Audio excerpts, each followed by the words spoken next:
Joe Rogan Podcast. Check it out. The Joe Rogan Experience. Train by day, Joe Rogan Podcast by night, all day.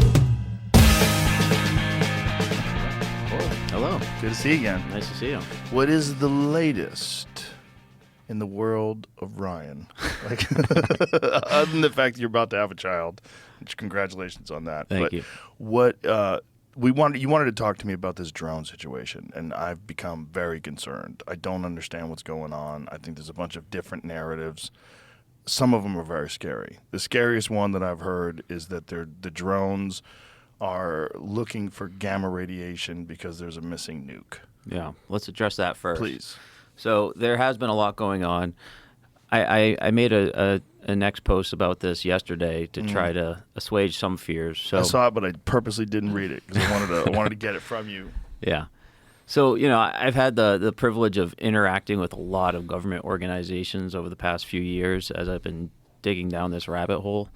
Law enforcement at a federal level, DOD, executive branch, legislative branch, and some of the folks that I've come in contact with, they specifically work on weapons of mass destruction.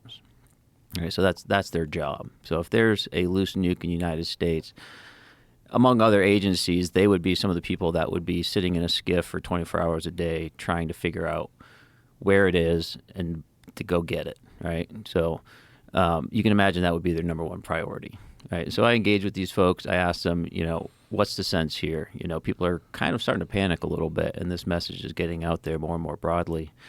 And they assured me that's not the case, that there is not a loose nuke or other type of weapon of mass destruction that these objects, whatever they are pursuing right now. Otherwise, they would be working in a skiff nonstop to make that go away, that problem go away. So, that's part of why I have a high confidence level that this is not a response to a massive imminent, weapons of mass destruction threat on the eastern seaboard.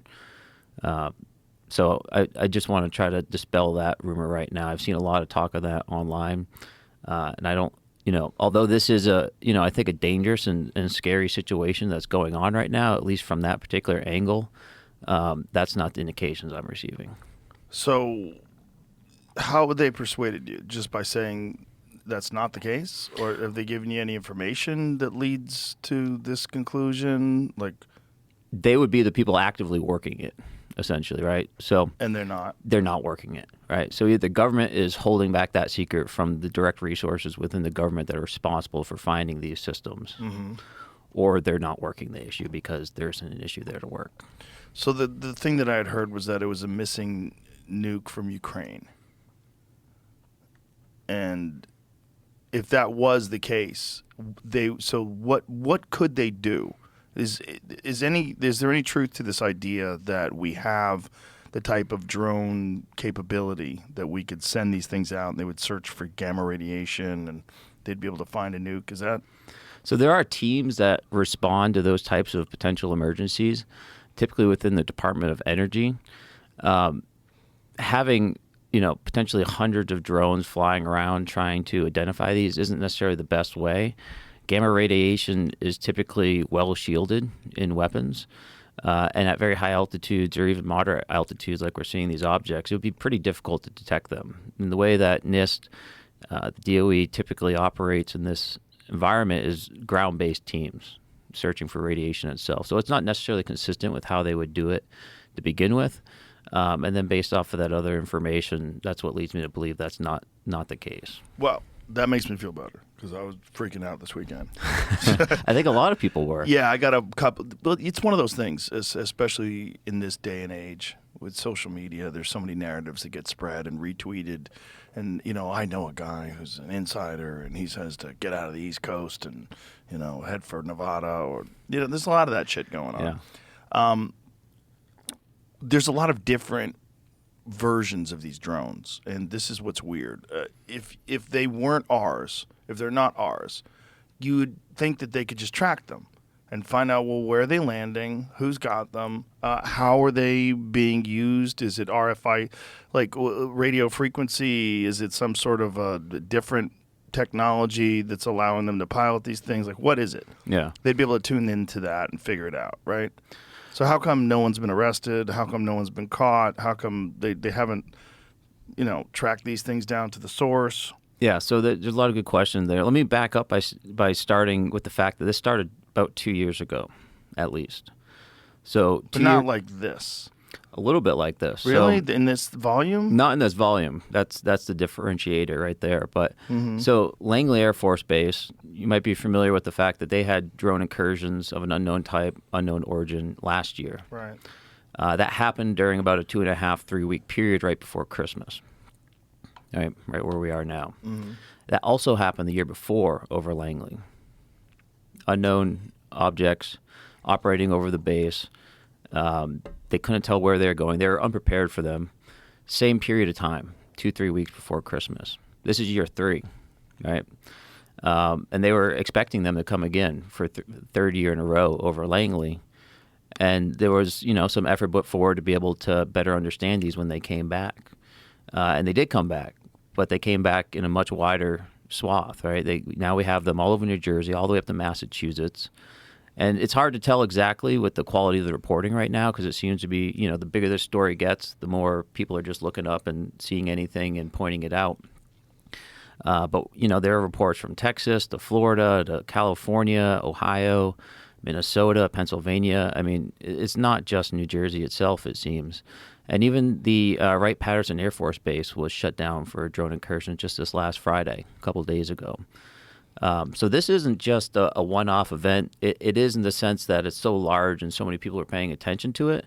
But this has been occurring for at least 3 years around military bases. And that's nothing to say with the incidents that we were seeing over the Eastern Seaboard and other training ranges that fighter pilots were seeing as they were doing their operations. So I'm a little hesitant to link it to the full story that we've been having here, this full conversation, but at least for 3 years, this has been occurring. So, kind of getting back to your question, why can't we do more about it? It's a hard problem, I think, for a number of reasons. It's hard, but it's very solvable, right? I think this can be solved. We can solve it. But right now, kind of the word on the street is that these objects appear to be coming from over the ocean. There's senior congressmen, there's Coast Guard personnel, there's law enforcement. They're seeing a large number of these come from somewhere over the ocean. I don't know if that means necessarily they're popping out of the water physically or if they're coming from some unknown location in the water and then proceeding over the coast. I don't know how that relates to Ohio. That's a pretty long trip if they are coming over the ocean. And from the videos I've seen and the conversation I've had, they are detecting these objects through kind of normal mechanisms like radar systems, optical camera systems. They are flying very low.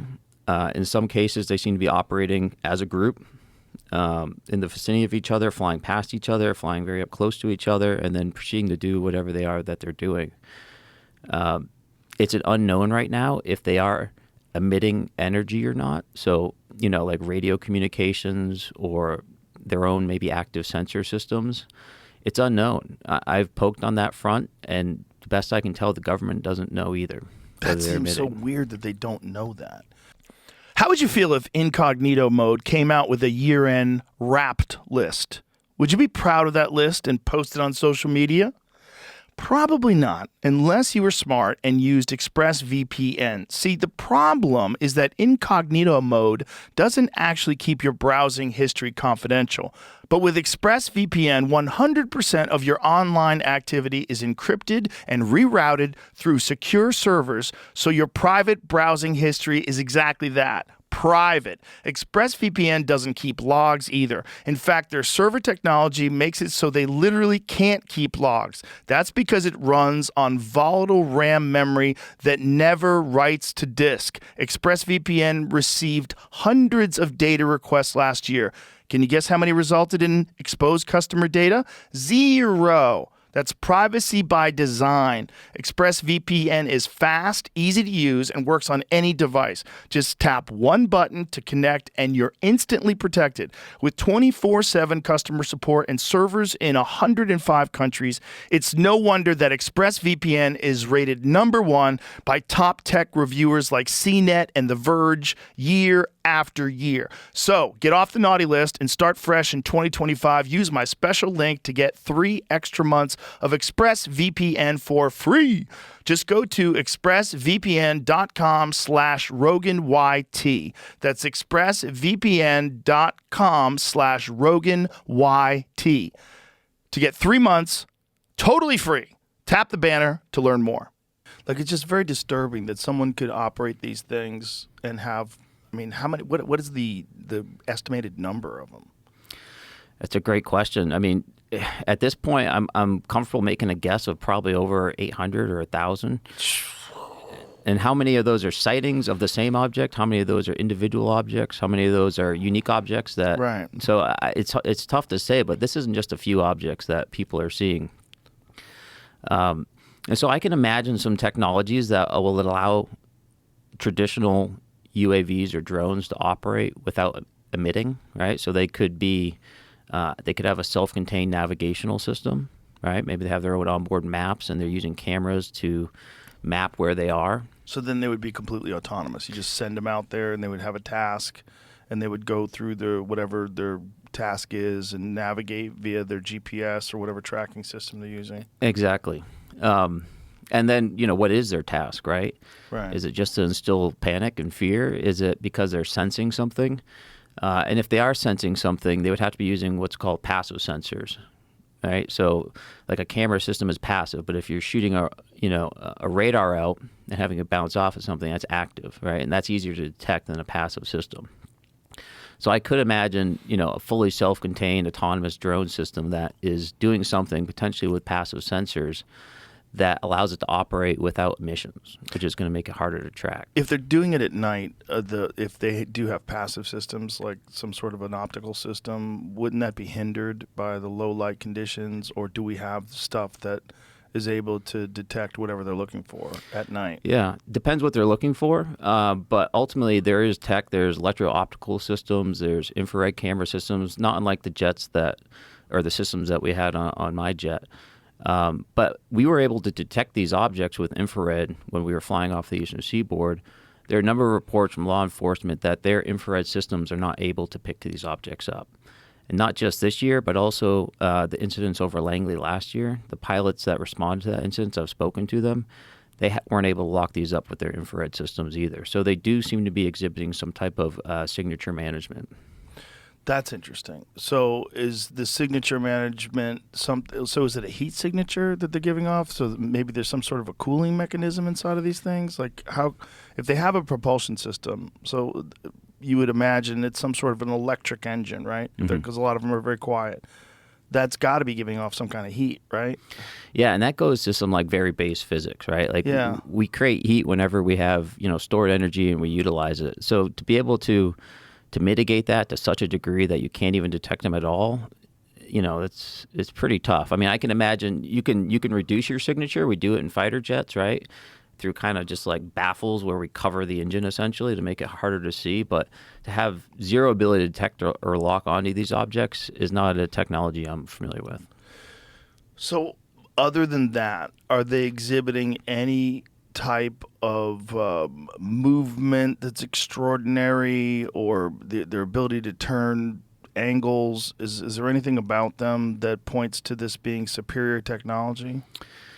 It's tough to say. Based on what I've seen just in the public from reports and kind of amateur photographers and witnesses, some of them do seem to be making pretty sharp turns. I wouldn't call them like physics breaking turns, but they don't seem to be operating like a normal aircraft, right? So they're down low. They're making what appear to be pretty high G turns, maybe like 3, 4, 5 G turns at relatively low airspeeds, which is indicative of them having a pretty significant power supply, right? Anytime you turn like that, you're burning energy essentially. So for them to be able to make these high G maneuvers and then remain in the area for another 5 or 6 or 7 hours and still have the battery life or whatever's propelling them to then go over the ocean to a point where they're untrackable. Again, I'm not really familiar with that type of capability either. I know they've shot at least one of them down, or people have shot. Have you seen the video? It looks like cops are shooting them down with shotguns in New Jersey. I did see one video like that. I think wasn't it's a sure of cop. how real it was. I don't know hope if it's a really. cop. It seems. I know because it's like, hey man, when you shoot up, those bullets land somewhere. You know, they can land on people. Yeah. Yeah, I've heard multiple people, represented officials, saying like, "Hey, government needs to step in and start being more clear because people are just going to take matters in their own hands. That's where people get hurt." Well, there's also been downed ones, right? I've heard rumors of downed ones, but I There's haven't. video footage, and there's people driving in their car, and the cop cars are surrounding this thing. That was a plane. It was a plane? I think that was a plane crash. Oh, Yeah, I think if that's the one you're referring to, there happened to be a small plane crash. can you find that one, Jamie? Yep. Okay. But again, this is the problem with social media, especially with someone like me who's just kind of scrolling for 5 minutes and go, what the fuck? And then, like, you know, my kids ask me something. I got to get out of the house. All right, let me put my phone down. You know, so I haven't done any kind of a deep dive. And I did that purposely just to try to pick your brain. Is this one? Yeah. Oh, yeah, that's definitely a plane. Yeah. Is that the one? Yeah, Maybe- when they were driving by, they're like, "Look, it's a drone shot down." Right, But that might be the one that I saw. I did watch a video. Did you see the video of the plane that crashed in Texas? I don't know. Pretty crazy. I'll send you that. But it's We- unrelated. But We a need to video get crashed in the Elon plane. Musk to have like a special UAP task force within the community notes. Elon is, look, he's oddly sly about this stuff. He, you know, outwardly dismisses UFOs. You know, he said, well, if they're there, they're very subtle. That's just...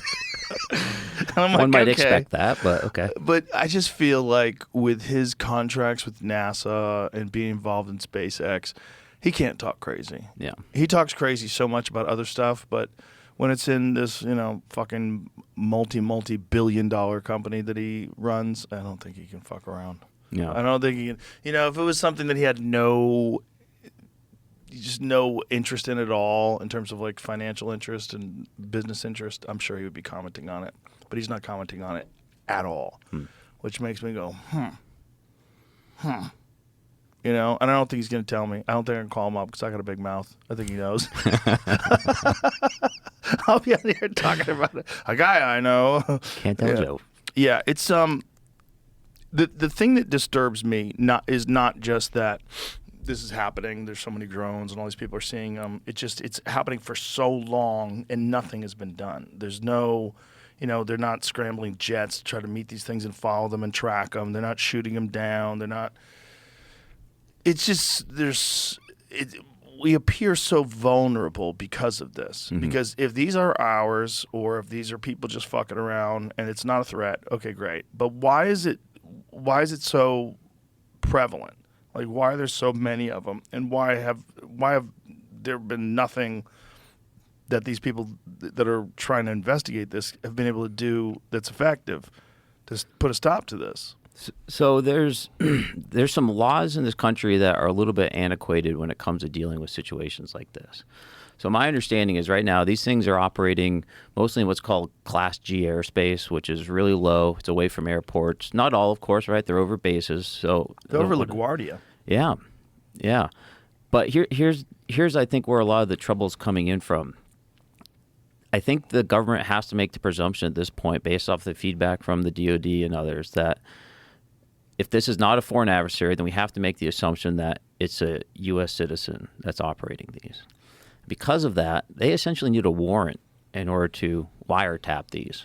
What? Yeah. Even with the Patriot Act? That's the feedback I'm receiving. That's the legal limitation. Come on. They don't even need a warrant to get into my phone. Get the fuck out of here. I don't buy that. Well, whether it's the reality situation or not, that's how they're proceeding, right? And so to overcome that, you know, there's like a 120-page report that needs to be filed all the way up to the Deputy Attorney General of the United States in order to even intercept these signals that they may or may not even be emitting to be able to determine where they're going. And so I think that's one part of what's like slowing down this whole investigation. On the other hand, for base commanders, they have limited authorities to protect their base, but when they do, they need to submit basically a request all the way up to the Secretary of Defense. All right, so now you have this like super politically charged situation with a lot of risk of objects flying over the U.S. if they take action and shoot one of these down, even with the Secretary of Defense's permission, they're on the hook if that thing takes out a school bus or otherwise damages someone's property. Or kill somebody. Yeah. Jamie, can you just do a quick search? Have there been drones that have been shot down? I haven't seen anything. I was there's a story from what today is this? 2 days ago.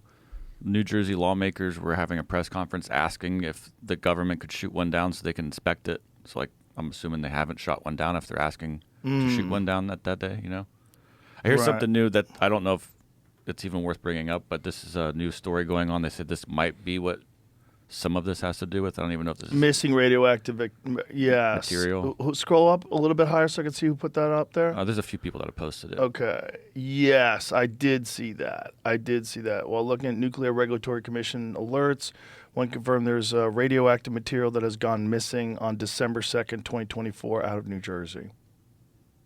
I guess it was being shipped there, and it didn't make it. A container arrived damaged and empty. Well, my understanding is these sightings started around November 18th. Yeah, so I saw the November 20th, too, so I don't know if that makes it related. But So we should explain to people that didn't listen to our first podcast why you're uniquely qualified to talk about this stuff. Could you just please tell people your background so they understand what you used to do and how you got involved in this whole UAP thing in the beginning. Yeah, absolutely. So formerly trained aerospace engineer in college, joined the Navy immediately after with the hopes to go fly fighter jets for the Navy. Was successful in doing that, and I flew the F-18 Super Hornet for 11 years and 2 deployments, primarily operating off of Virginia Beach. And pretty standard career until about 2013 or so, when we came back from our deployment. We began to upgrade our radar systems. And when that happened, we put in essentially a much more powerful radar into our jet. It took about 8 months. So you'd have, you might fly with a newer radar in the morning, maybe an older radar at night. And consistently, when we were flying with these newer radars, we were picking up a bunch of objects that were operating in our working area that we weren't seeing with the older radar.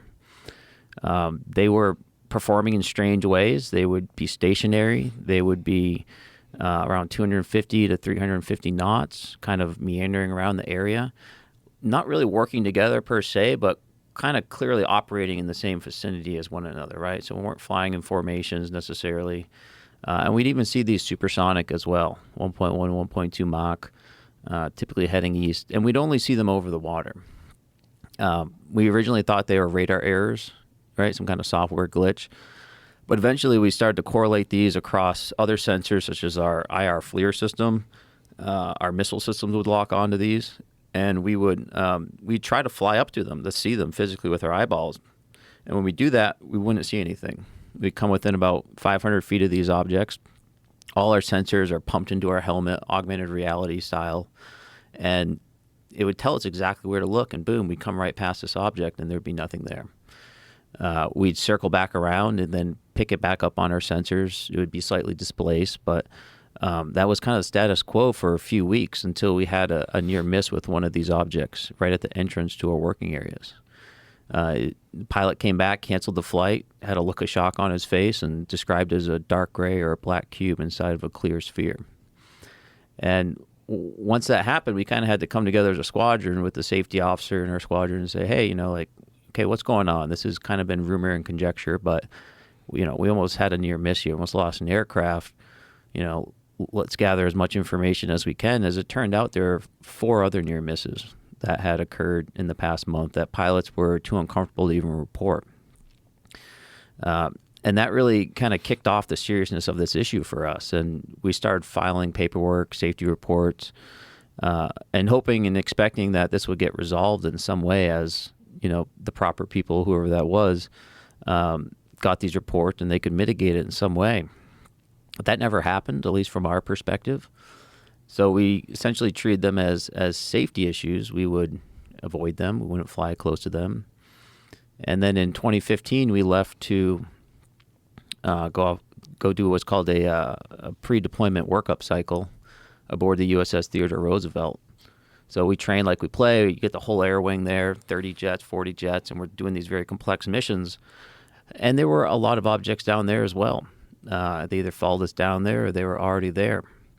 And Was there a lot of visual sightings of these objects, or is it just equipment? a lot of visual sightings. Was it the same sort of thing, a circle with a square inside of it? Or solid spheres, some elongated spheres, kind of more tic-tac shape, if you will.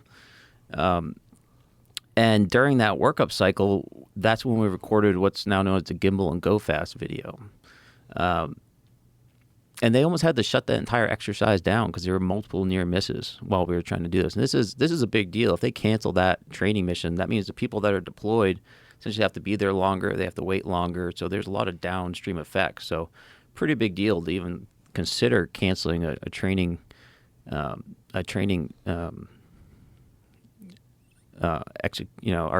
mission like this. So again, we filed it up. We didn't know what else to do with it, and we went back to our training and left on deployment. In 2017, a New York Times article came out.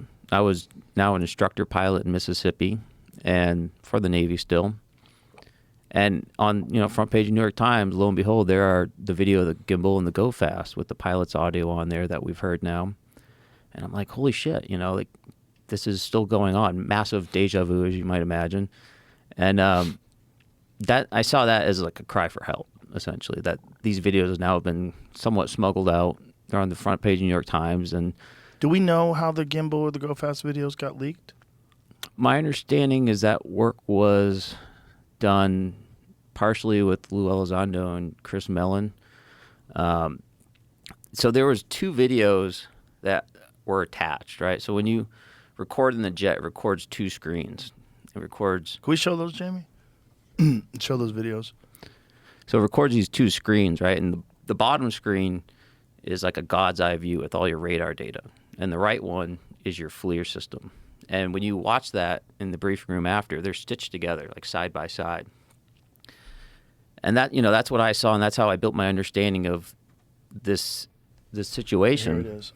So with the crosshairs, is that they're trying to lock in on it? So now they've locked in on it, right? Yeah, they weren't able to gain a lock in their air-to-air mode, so they actually had to degrade down to an air-to-surface mode, kind of a manual locking mode, and that's that box that you see. What is the difference? The air-to-air mode should essentially be looking exactly where the radar is dropping them off and should automatically lock on it. But in the method that you're seeing here, the pilot's manually slewing the sensor. This is kind of like a last-ditch effort to get it. And he's like restarting it, and that's why the box keeps getting bigger, and it's getting smaller. It's not capturing it. What would be the difficulty? Why is it difficult to lock on? We don't know. One theory is that it's because it's relatively close to the ground, and there's a lot of background, right, to confuse the sensor. But it's How far off the ocean is this supposed to be? It's somewhere around 10,000 feet or so. So it's really not that close. So it's really not a great explanation. But, yeah, you can see him try it there. Now, what do they estimate the size of this thing to be? I don't know if anyone has estimated a size, to be honest. It's hard, from the pilot's perspective, they're not going to be able to make a real-time assessment of the size. Because how far above this thing are they? Well, they're about 5 miles away or so. 5 miles. Yeah. Okay. So you see the range 3.4 right there. That range is coming strictly from the AT FLIR sensor itself. It's not a very reliable indicator of the range. That's what the radar is for. So although it says about 3.5, 4.4, and then ticks down, it's probably a little bit further away than that. What does that stand for, RNG? Range. So the speed, is that on there anywhere of how fast this thing's going? So you have 170 V sub C right below the range, and that's indicating our relative velocity. And that's miles per hour or kilometers? It should be knots, so it's knots? probably like 180, 190 miles per hour. No heat signature. Well, there is a heat differential anyway. So right now we're in white hot. So objects that are white are hotter objects than the background. I've used infrared binoculars before. Yeah. It's pretty cool. You can see like raccoons and shit. So that's showing us that it's cooler than the surrounding environment for whatever reason. Which is very bizarre for something that's moving 170 whatever miles an hour. Yeah. And just to be clear, the 170 doesn't represent its like raw speed. So this is the gimbal video, which is different. Yep. And this one, does it show the speed of this? No, I don't. And this think is it the does. one that rotates. Yes. And when we're looking at this signature, when we're looking at the does that represent something that's cooler than the outside area, or hotter? Like, what does that So represent? this one's black hot. So this is showing us that it's hotter than the surrounding areas right now. And would this be similar to what you would see if you saw a jet that was flying? No. No. I mean, we've seen thousands of aircraft like that. But I mean, in terms of the signature that it gives off with the temperature, or would you be able to see a visible means of propulsion that would be accentuated? Yeah, you would see the exhaust coming out of the back. You'd be able to see the skin of the aircraft itself. So the sensor is not great, but it's good enough where you can break out some pretty good detail on a jet. I mean, it looks like a jet. Right. Well, this definitely doesn't look like a jet. You know, it kind of looks like a flying saucer, and then it turns sideways, which is really weird. Is there anything on that shows the speed? On the bottom left, you see 242 knots. That's how fast the aircraft that is recording it is going. The pilots do talk about how it's going 120 knots against the wind. And in my recollection, it was going at a relatively slow speed for a fighter aircraft, around 100 knots or so at those speeds, from looking at the radar data itself. So, as far as you know, we don't have anything that moves like that. No. And we don't have anything that gives off a signature like that. No. And were they able to figure out where this is going, or keep an eye on it? Or do we have sensors that can detect this for any length of time? You would assume that the sensors on the ships themselves, if they were looking there, would be able to detect these objects. But we're not really linked into those people that are doing that on the boat. The pilots essentially took this upon themselves to go investigate this, and they reported to Intel when they came back. And that's where I saw the tapes. Whether like the air traffic management guys on the boat themselves then took it upon themselves to go try to detect these objects, I don't have that information. I was never in that information stream, but presumably they would. Is there a capability where, so if a fighter jet locks in on something like that, is there an additional source of some sort of satellite that they can team into or tune into, where they can give them the coordinates and say, hey, this is at this exact coordinate and it's moving at this speed? Can you guys lock into that? No, not within the jet itself. We can share the data amongst jets. So if you were flying out there and the aircraft that recorded that video was getting that on the radar, that information would be getting sent to other jets in the area. There was a large training mission going on, and I'm not aware of anyone that was paying attention to those contacts that were, say, 50 miles away from where they were doing this fight. But it shouldn't have been just self-contained into the aircraft itself. And additionally, that information should have also been received by the ship itself, right? They should have access to that same information that's being shared. Right, that's what I was getting to. Like, can the ship itself then lock in the coordinates with a satellite, or do we have that kind of capability? We don't, as pilots, we don't really get into the satellite game, if you will. That's kind of like a different level than how we operate. So it's feasible that a ship might call in other national assets to investigate, but we operate as like a self-contained expeditionary group, so I don't know if that's part of their protocol. So they wouldn't even refer to you or discuss it with you. Yeah. Did anybody discuss any of these things with you? Like when you're talking about the safety hazard, you've got this clear circle with a black square inside of it, and they're flying in this very unusual way. When you described it to people, what's the feedback? Honestly, most people just kind of looked off into space. Really? Yeah, like, that's interesting. That's fucking weird. Yeah. Did they give you the impression that this is not surprising? Only once. So when we had the gimbal captured, and just real quick, the gimbal and the Go Fast happened within minutes of each other. Oh. The gimbal... Two different things, but they happen within minutes of each other. Yeah, the Go Fast, there was multiple objects in a line formation called line abreast. Right. How flying many? Side by side. 4. They're about a mile apart, flying in formation, doing what they're doing. The pilots were looking at that, had a hard time locking it, and then they kind of brought their attention up to this other object that's basically co-altitude with them, and that's the gimbal video. And behind the gimbal, there was what they refer to as a fleet of objects, about 4 to 6 objects that were flying in a formation, like a tight formation, all within about a mile and a half of each other, in a like a V formation. And so they come, they turn, they get all discombobulated, and then they flow back out into a clean formation, making a 180-degree turn. And then the gimbal object, which we see start to rotate, that's the moment it actually changes direction, right? So it's proceeding behind this formation. It turns, the gimbal does its kind of, its maneuver, and then it starts trailing in the opposite direction. So you got, maybe 10, 12 objects that are out there operating in this area. East of the ship, we're already 300 miles out there. And so where do they come from? What are they doing? Are they assessing our fight? Are they enemy combatants? For me, this is the conversation that I've been trying to have for almost 10 years now about the seriousness of having these unknown objects in our airspace. It's a security risk whether, they come from little green men or whether they come from our adversaries or if they just remain unknown.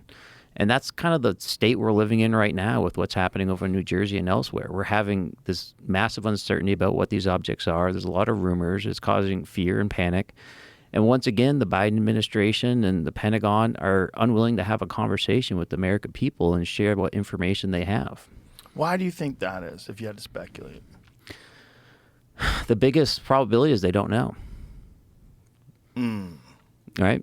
If this is something that, they've been struggling with for all these years, and suddenly it's happening in a much larger capacity than it has in the past, they're not easily able to write it off.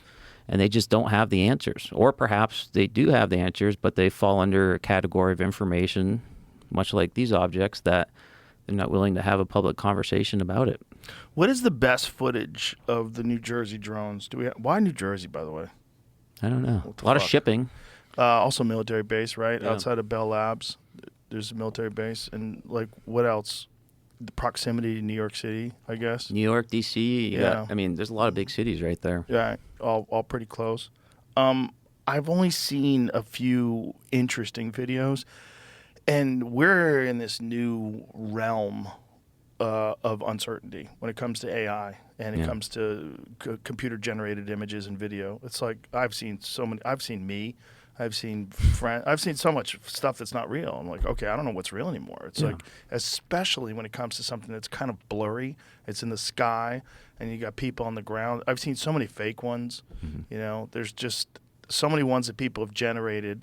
I'm friends with Jeremy Corbell, and Jeremy, I always send him what the fuck is this? I'll send some stuff to him. Is this bullshit?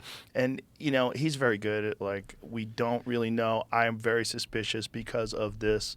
This is what we know. Let me send you some things that I know are not fake, but we still don't know what they are, and see the difference. And so we'll have these long conversations and text message or phone calls about stuff like that. But no one seems to be able. There's not one person you can go to. You have your people that are dismissing everything. They think it's just hobbyists and crazy people. But if they're not giving off signatures that are standard with these normal drones, like these heat signatures, and they're able to stay in the sky for hours and hours at a time, just that alone points to, at least if it's not our adversaries, if it's domestic, superior technology that we're not even aware of right now. How are they staying in the sky for 5 hours? What is if you got a top of the food chain drone, and who was it that was explaining to us the issue with why China has superior drone technology? It has something to do with the FAA. Was it Andreessen?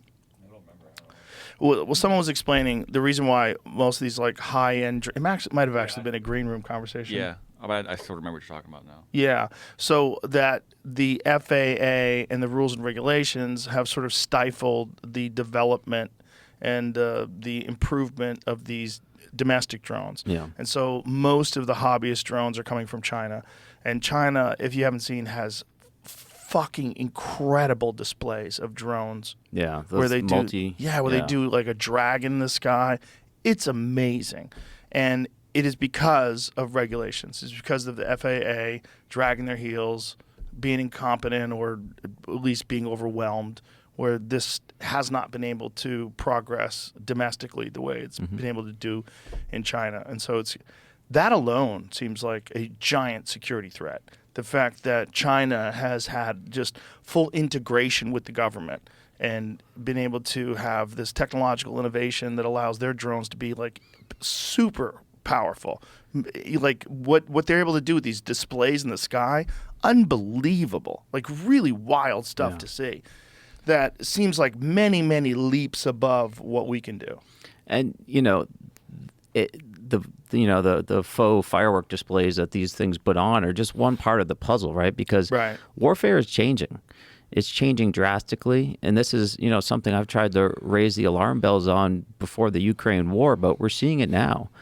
Warfare is going to these highly mobile, non-traditional platforms where you can have a group of guys that are basically teenagers now going out and conducting operations with these small drones, and God forbid that an adversarial nation is now employing those technologies here in the United States. And if it was Russia, if it was China, and they were doing it directly, that'd be the equivalent of a declaration of war. I mean, they're essentially invading our land, right? Right.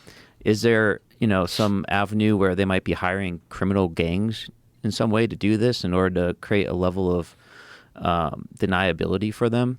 I don't know, but I'm certain that China and other nations are watching this unfold very carefully and detecting the gaps in our homeland defense systems. Right? I mean, this is a major issue. War is changing, and there are a lot of companies that, within the private sector, and of course within the normal defense contractor world, that is building capabilities to be able to detect and mitigate drones, whether it's kinetically or through electronic warfare.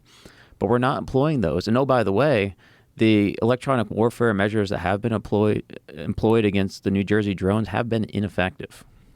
So they have tried to take these out with non-kinetic options, disabling their navigational systems, otherwise trying to fry them, bring them down. It has not been effective.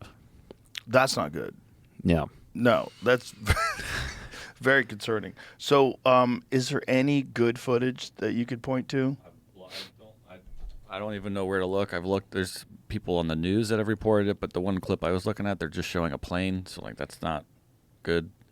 I just found one, but it looks like a guy in the woods. I don't know what the video is, Yeah, that's the problem. I don't know when they took it. I don't know when they shot it. They're saying it was last night, but it could have been anything. Yeah, it could be bullshit. But this is part of the problem with this weird world that we're living in right now with fake information. It's so difficult to figure out what the hell is going on. Did I send you that video, Jamie, of that guy in where he's a CEO of a drone manufacturing company? This is the guy that made me the most nervous. I'll send it to you right now. This guy made me the most nervous because this guy is talking about how this, whatever the hell this stuff is, he believes is looking for a nuke. I'll send this to you, Jamie. Is it the thing you tweeted? No. Okay. Did I? I don't know. Maybe. This guy. CEO of drone manufacturing company who has government contracts. But the people you're talking to don't say it's this. That's so listen correct. to what this guy's saying. Of Saxon Aerospace here in Wichita, Kansas. I'm not normally a TikTok kind of a guy. I like watching this stuff every once in a while. But I'm a manufacturer of unmanned aircraft, military-grade unmanned aircraft, as you can see one of my systems here. There's all of these mysterious drones going on off the East Coast, and as a professional, as a subject matter expert, I wanted to give you all my opinion on what I think could be going on with these drones. I don't particularly believe that these have a nefarious intent. I could be wrong, but I want to give you the truth and what I believe. It's my own opinion, and I've not bounced this off of anybody. So, if you think it's bullshit, whatever, that's cool. I don't want to spread misinformation, as we know that there's a lot of that going around. But anyway, back in the 1980s, Ronald Reagan had dismantled the nuclear program, and there were, with Russia, there were countless nuclear missiles that were disarmed and disposed of. Well, there were over 80, I believe. There were over 80 nuclear warheads that were in Ukraine that came up missing. Okay, we don't know where they are. Maybe somebody does, but nobody really knows where these are. And I speak with some pretty high-level government officials on this stuff, and it seems as though that is the case. So I spoke to a gentleman a few months ago who was trying to raise an alarm to the highest levels of our government, which they had their ears closed, about this one particular nuclear warhead that he physically put his hands on. He physically touched this warhead that was left over from Ukraine. And he knew that that thing was headed towards the United States. Okay? That is a very serious deal. And everyone knows that the United States government, this administration, is pushing to get into a war with Russia. We all know that. We all feel it. We all see it. Okay? Well, back up a few years. Do y'all remember when those drones were mysteriously flying across the Interstate 70 corridor from Colorado up into Nebraska, down here into Kansas, and out into Missouri? Well, it was believed that those drones were looking for radioactive material because there had been some material that come up missing here in the United States, and they felt like it was high probability that the nuclear or the radioactive material would be taken along the Interstate 70 corridor heading east or west or south. So from what we understand, they were out there trying to find this radioactive material. Now, drones, they have no reason to be in the air at night unless you're doing some type of ISR work, intelligence, surveillance, reconnaissance, looking for bad guys, or looking for a victim, a search and rescue victim, or law enforcement, or some type of military project, right? There's no reason for a drone to be flying at night, really, okay? Because they don't see shit. So, unless you have thermal optics, drones really don't see stuff. You need to do mapping during the day. If you're going to do farming stuff, you mostly do it during the day. The only reason why you would ever fly an aircraft, an unmanned aircraft at night, is if you're looking for something, whether it be a person or trying to smell gas.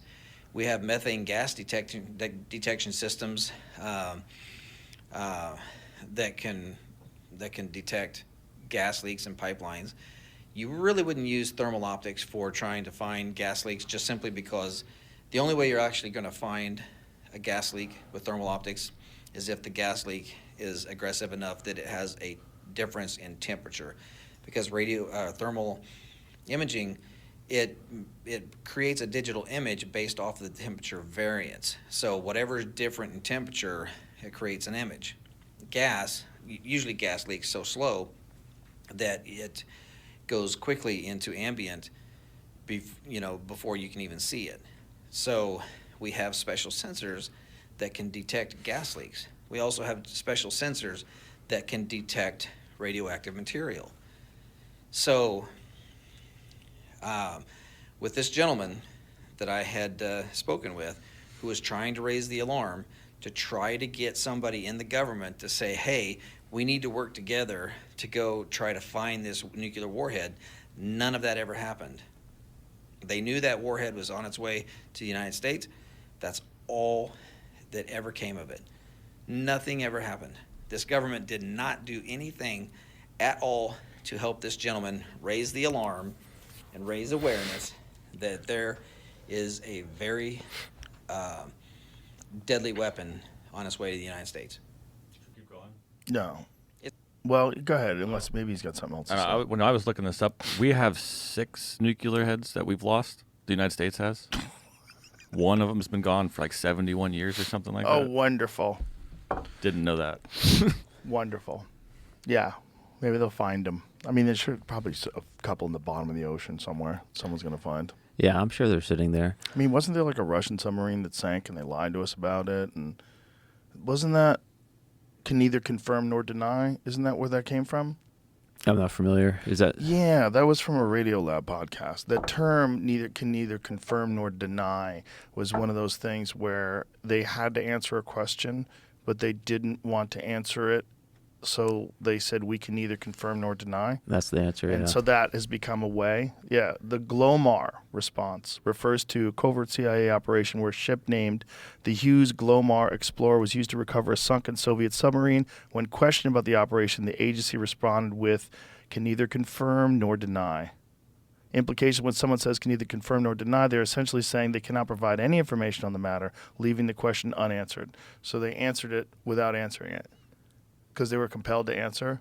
And they said we can neither confirm nor deny, which is interesting because, like, if you're like in a Senate hearing and someone says something like that, like what do you? Now I know you're being sneaky. What did you say? What did you just say? What do you mean you can neither confirm nor deny?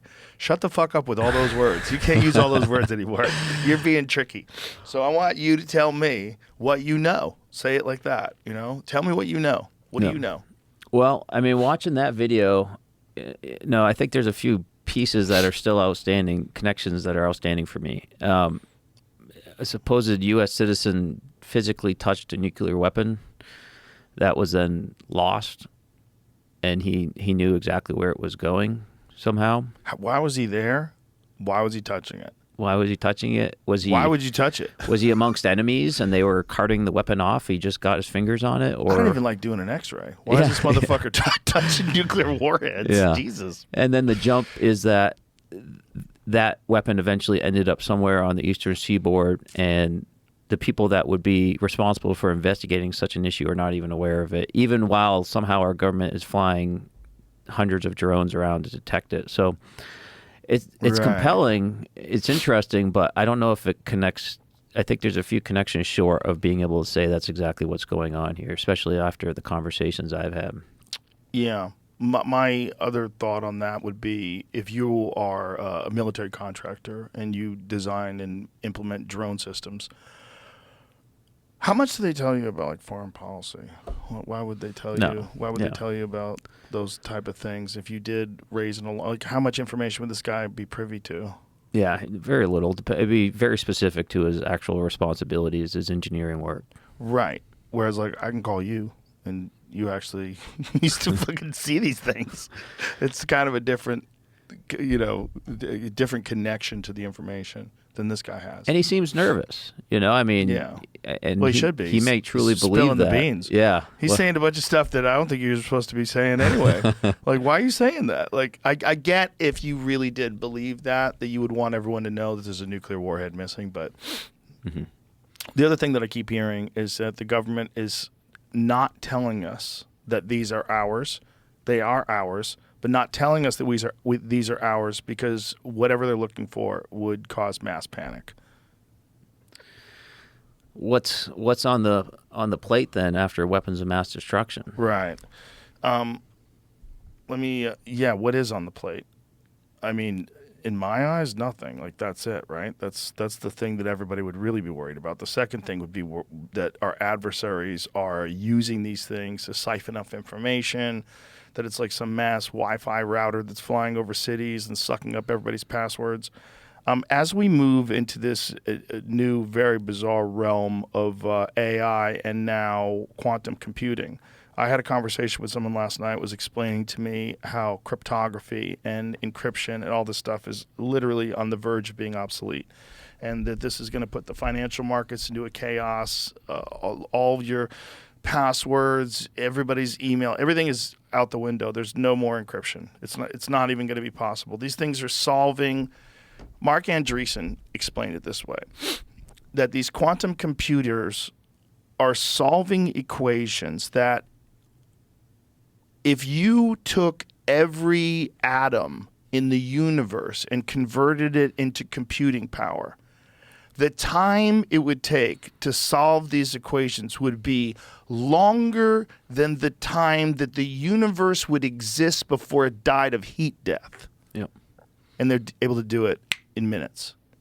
So the concept is, and this is where it gets super weird, that this is proof of the multiverse, because these computers are using the computing power of perhaps infinite parallel universes simultaneously to achieve these answers. Which is like, what are you saying? Like, what the fuck did you just say? Did you just say that if you took every molecule in the universe and converted it into computing power, it wouldn't be able to do this? This thing that you have in a fucking warehouse somewhere? That this thing has more computational power in this, it's like as big as this room, than the fucking universe if it was a computer? What are you saying? Like, and you're saying this is the proof of the multiverse? Like, what does that even fucking mean? And what happens if China gets this online? If we're able to do these like equations, right? It's kind of almost like proof of concept of the technology being efficient or efficacious. If they're able to do that, what if someone is more advanced than us and gets this connected to AI and implements some sort of a strategy for complete global domination of power grids, financial markets, completely takes control of assets, closes down government computers, locks up databases, deletes any information that's pertinent to who knows what, power grid, fucking informational structures like satellites, cell phones, all of our radio signal, all shuts everything down. Yep. Just shuts it all down. Like, we're fucking helpless. Like, most cars have computers in them. Most people don't even know this. Like, your car has a computer in it. When you have a Chevy and you bring it to the dealership, they plug it in to see what's going on. And the computer and like, if something shuts those off, no cars work. Everything's open at that Everything's point. fucked. The only you have old cars. That's it. Everybody's like Cuba. Everyone's driving around like these ancient. Looking for parts. Yeah, I mean, we'd basically have to go back to carburetors. All the electronic fuel injection, all that shit's done. It's all done. My understanding All is runs on an ECU. My understanding is that this is something China's been looking forward to. So what I mean by that is that they have not just been working on this technology in order to break our encryption now, but have been storing our encrypted data from in the past such that when they do have that breakthrough, they have a lot of data to be able to utilize it on, not just what's happening now. I know this is absolutely happening because my friend Bobby owns the COTA, the racetrack in town. And when they had the Formula One race at at his racetrack, they found these boxes that were connected to this Wi-Fi system. And these boxes were outside, so the public Wi-Fi system had been compromised by these data-sucking boxes. And so they called in Homeland Security. They had them removed, the whole deal. But like someone had gotten to the racetrack and physically connected these boxes to a public Wi-Fi system. How many times is that going on where people don't notice it? This is not the first time they've done it. They picked a race in Austin. Yeah, we're going to get all those fucking race fans, suck up all their data. It doesn't even make any sense, right? This is something that's probably been implemented before. It's like, what are they doing with that data? I think they typically refer to that as a man-in-the-middle attack. So you think you're connecting to the regular Wi-Fi, but you're actually connecting to the adversary's Wi-Fi, sending your data through there, and then they send that to the original box that you thought you were communicating with. And so they get all the information. So all your passwords, anything you're sending, yeah. Exactly. PayPal, yeah. That's how they try to crack the Tor network as well. Really? If you're familiar with that, Yes. yeah, by setting up their own servers essentially to serve as a man-in-the-middle attack. But, back to your point about China trying to work on quantum computing, on AI, I think China is probably one of the biggest motivating factors that the government has right now for opening up the conversation on UAP, right? So we haven't had this peer threat that we have to worry about that has a totally different investment government structure than we have, right? So in the United States, we have this capitalist market and we have innovations that break out through that model like OpenAI. But there are some capabilities where they are not appetizing to the market itself, right? For example, How do we just suddenly stand up a chip fabrication facility in the United States that competes with the operations in Taiwan, right? It's not something that a VC is going to invest in. It's going to take billions and billions of dollars. And it could fail. Exactly. Like the Samsung one that they put here. Exactly. Well, they did that because the government took a new approach. They stepped in and said, we're going to financially support this. We're going to open up the piggy banks. We're going to help with regulations and laws, and we're going to make this happen as soon as practically possible. That's the model that China uses all the time, right? They see something, they go for it, they invest the money, they invest the resources. There's a risk with that. You could be wrong about the efficacy of the technology that you're trying to push forward. It could be strategically misaligned. But if China is having the same issues with the UAP that we are having, then you could imagine them putting a lot of resources into better understanding that situation in a way that we're just not equipped to do.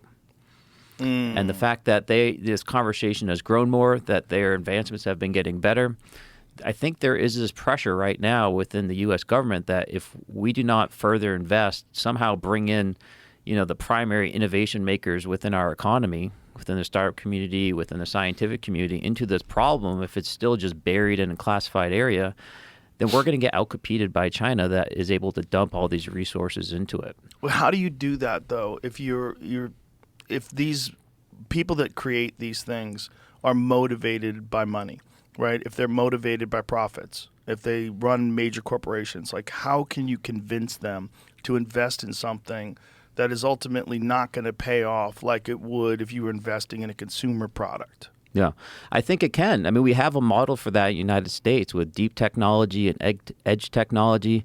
These are capabilities that don't fit into a normal VC's life cycle of 5 or 6 years before you're seeing returns. It might take 10 years before you have a product, right? And there's a lot of risks that they could fail along the way. But that's where we get a lot of our major innovations from. That's where we see very exotic technology being worked on, like advanced propulsion, communication systems, energy production. And every one of these has huge potential added value to our economy. I mean, to the level that AI has, right? So, there's a couple ways you can go about it. You can either create a new investment cycle or structure that is more tolerant to the risk and more tolerant to extended time to returns, which, you got to fight market forces with that. You could have the government step in, perhaps through the Office of Strategic Capital and others, to be able to support venture capitalists that are looking to make investments in these longer-term technologies, perhaps in concert with the National Science Foundation that does a lot of work in this area. Or you can try to structure your technologies such that they provide value to existing capabilities during the research and development process. So what I mean by that, and I've been working this problem for 10 years, Joe. Sounds like it. I've thrown my entire self into this. I've approached it, with my nonprofit, Americans for Safe Aerospace. I've been working in the private sector. I've been collaborating with government and others. And there is a path where the capabilities to better understand this topic are aligned with our defensive needs, right? If we had total situational awareness of our airspace, that's a very valuable thing to the Department of Defense. And those are contracts you can win. Those are reasonable investments you can make through normal market forces. And then you keep working to be able to use those existing products in those markets to bring out technology that is related to the UAP topic, whether that be detection, perhaps propulsion, energy, things of that nature. So you have to find these core technologies that the government wants that is also aligned with the better understanding of UAP. Now, the way you're describing this sounds like it could be done, but China's already done that. So, how far behind the curve are we on the implementation of this technology? Well, it's an unknown how far China is. There are some rumors, and I'm not even going to mention them because they're too low confidence, but there does Come on, I love a good low confidence rumor. There does seem to be investment that's been made. There are talk that they are having the same problems and perhaps have been better motivated than we are to investigate ones that they have been able to recover. Do you know about the anti-gravity lady that went missing and went back to China? Ning Li. Yeah. What's your thoughts on that type of technology? It's interesting. I was mentioning this out front with some of the guys earlier. There seems to be these interesting technologies that were once ridiculed back in the day, whether it be anti-gravity, cold fusion, others. It's a good way to get rid of stuff, ridicule it. Yeah, That's what they did with I'm very ivermectin. familiar with that strategy. Lab leak. They did it with a lot of stuff. Yeah, exactly. Yeah. And they all just went dark for like 30, 40 years. But some of those capabilities seem to be popping back up in mainstream scientific circles. Have you ever heard Eric Weinstein discuss this? Mm-hmm. He has some very fucking, you got to get that tinfoil hat really tightly secured to your head. But he believes that this is one of the reasons why physics has sort of stalled over the last 20 years. He thinks some of the best minds have been moved into a project, and that it very well might be something along these lines, like something along some like super advanced propulsion system. Mark Anderson had the same conversation with the White House, right? Talking about classifying AI technology in math, and that they've done it before. What is this? Justin, Trump says he's staying away from his New Jersey golf club amid the drone sightings. The government doesn't know what's happening. Our military knows. He says they know what's happening. Oh, the government knows what's happening. Our military knows where they took off from. They know where it came from and where it went. Something strange is going on. Play the video. Yeah, sure. Let's hear it. Government knows what is happening. Look, our military knows where they took off from. If it's a garage, they can go right into that garage. They know where it came from and where it went. And for some reason, they don't want to comment. And I think they'd be better off saying what it is. Our military knows and our president knows. And for some reason, they want to keep people in suspense. I can't imagine it's the enemy, because if it was the enemy, they'd blast it out. Even if they were late, they'd blast it. Something strange is going on. For some reason, they don't want to tell the people. And they should, because the people are really, I mean, they happen to be over Bedminster. Want to know the truth? They're very close to Bedminster. I think maybe I won't spend the weekend in Bedminster. I've decided to cancel my trip. Have you received an intelligence briefing on the drone? I don't want to comment on that. Two quick questions. First, on vaccines, do you want our... That was it. Okay. Didn't want to comment on intelligence briefing. We can figure this out, Joe. Like I said, For real? like it's a hard problem, but it's not an unsolvable problem. Like there are technologies that we could go out in the field within a couple weeks, employ, see if we can find the RF signals and try to trace them back, right? We don't have to rely on the government for us. Let's do it. Well, how would we do it? Well, come join Americans for Safe Aerospace. What do I have to do? Come to my website, safeaerospace.org. We'll go out there. Go to that website. Let's see what we got to do. We're almost the largest UAP organization in the world right now. Really? And, you know, when I talk to people in Congress and the executive branch, you know, I point to them and say, hey, you know, we're 13,588 people care about this issue, right? This allows us to be able to go in there and talk seriously about this conversation. So, Jamie, sign up. Let's put in your email there. Don't show the world your email, though. Jesus Christ, people are going to know. They're going to know, Jamie. They're going to hear the amount of clicks that you make. It's off. No one knows. These fuckers, they're very clever. We could get us to the largest UAP organization in the world right now in this show, Joe. Well, there you go. Now we're 13,589. Congratulations, Jamie. So what would you do? So now that you've joined, what can you do? We've been working with submit a drone report. operators. Oh, boy. What does your submit report inbox look like? How many schizophrenics are in there? Well, you know, it's not too bad, honestly. Really? You occasionally get, you know, your people that are questionable. How do you separate the wheat from the chaff, as it were? Pretty easy. You know, we focus on commercial aviators, military aviators, veterans. We receive reports from the random person on the ground. But what's really interesting, because of the work we've been doing, so many pilots have felt more comfortable reporting. Every major airline seeing this. I've talked with pilots from every major airline. Some of them are standing up their own UAP working groups within their airlines to be able to report on this. I'm working closely with them on this. But what's interesting is we get these reports from pilots, and we can often then see similarities or even perhaps the exact same object that's being reported by people on the ground.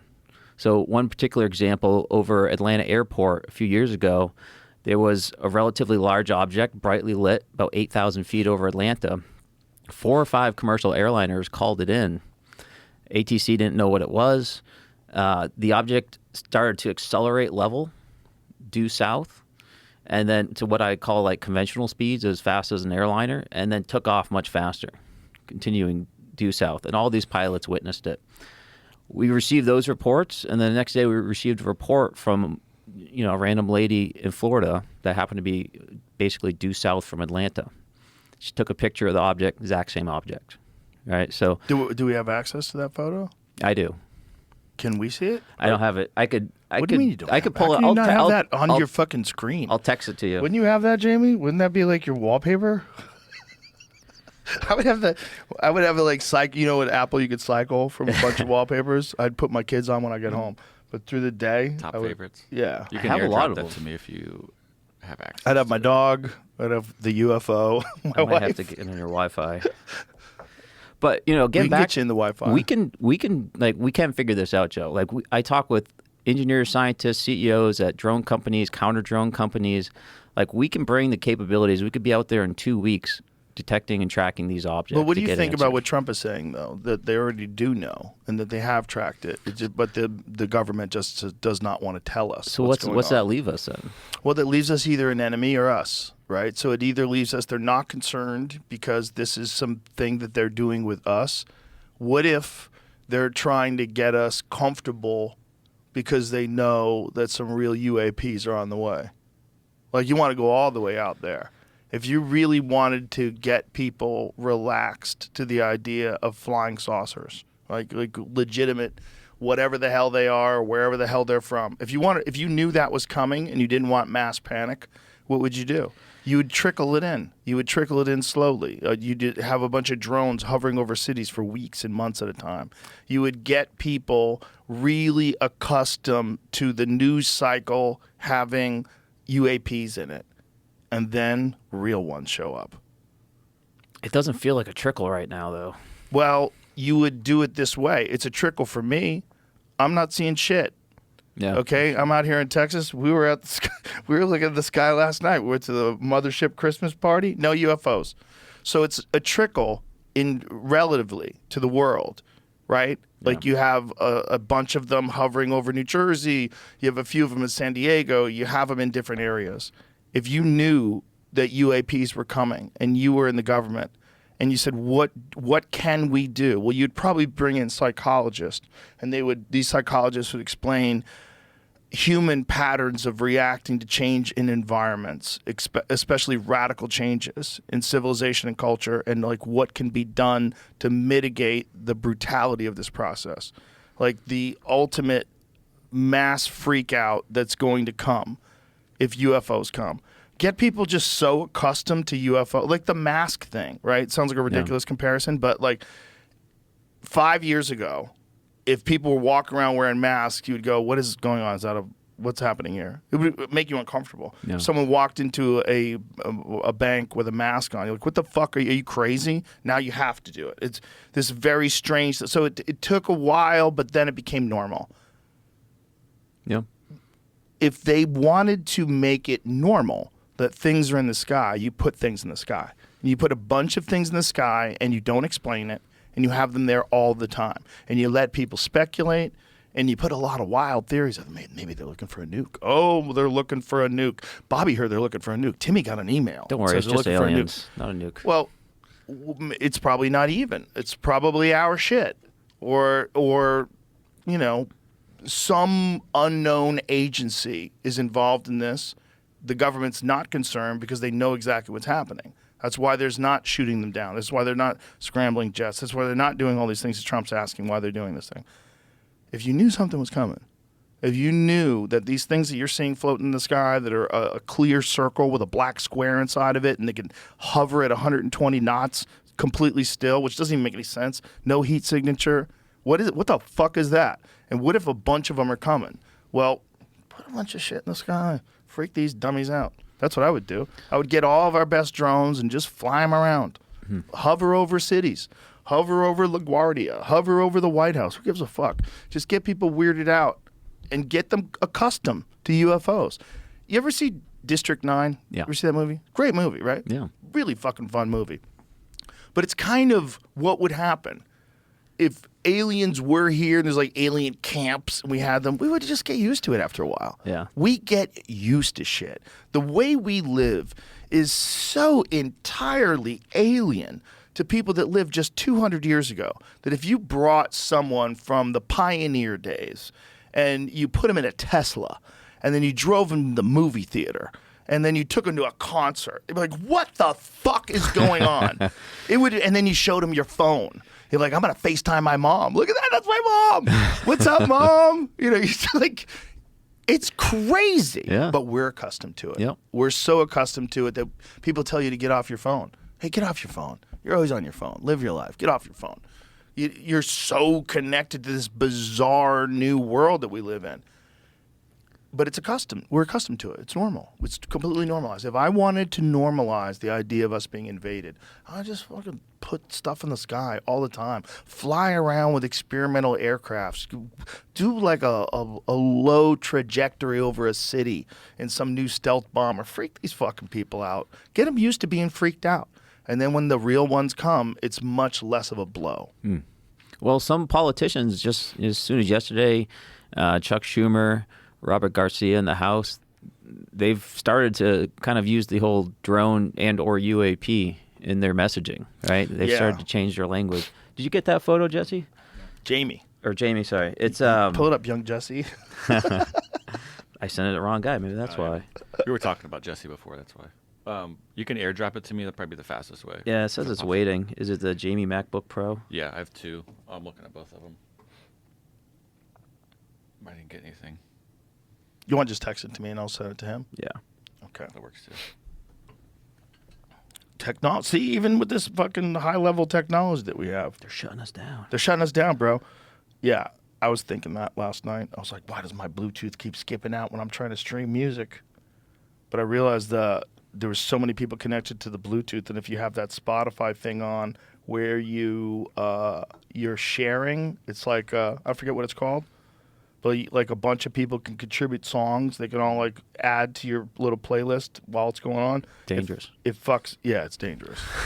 All of it's dangerous. I'm like that close to getting one of them crazy de-Googled phones, but I'm like, oh, how's that even work? They had a good one. I get it. I think, Eric Prince apparently has a good one. He's got something called the unplugged phone. It actually has a physical button you can switch where it deactivates the battery as well. Oh, wow. It like separates, like a little piece of plastic goes between where the battery connects. And so because even if you shut your phone off, they can still listen to you. Mm-hmm. Like that sounds so crazy, but it is absolutely true. Yeah. And you can't take your battery out of your phone anymore. It's like a convenient thing. In order to make it waterproof, sorry. Your battery, and then it's like planned obsolescence.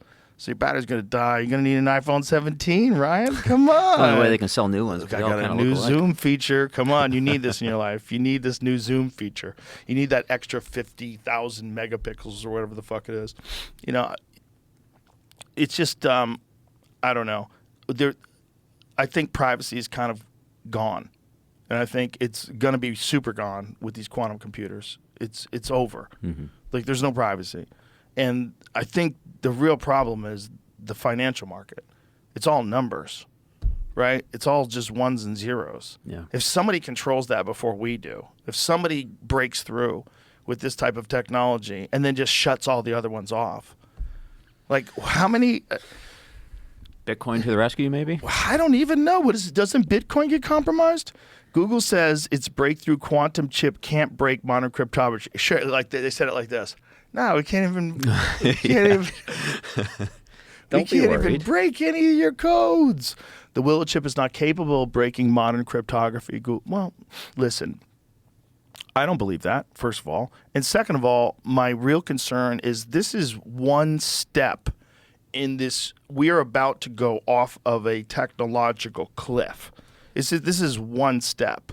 ChatGPT was one step. They're about to do ChatGPT 5, which is magnitudes greater power than ChatGPT. It's supposed to be like a giant leap. Mm-hmm. Okay, and that ain't shit. That ain't shit compared to AGI, which they think 2025. So artificial general intelligence, and then connect it to a quantum computer. And Google is literally talking about they have plans to put their own nuclear power plants to power their AI systems. It needs so much power. They want 3 nuclear power plants. That's wild. What are you about to do? Like, Everything- what are you doing, you fucking eggheads? What are you doing? Are you guys making God? Like, what the fuck are you doing? Do you even know what you're I've doing? seen this movie, I swear. It hasn't even been made yet. And the problem is, if you don't do it, our enemy's going to do it. Yep. And we're so shitty at communicating with other human beings all across the world. And we've been stealing resources and overthrowing governments for so long that nobody trusts us. And then while all that's going on, we're in the middle of creating an artificial intelligence that's infinitely smarter than us and might be working in parallel universes.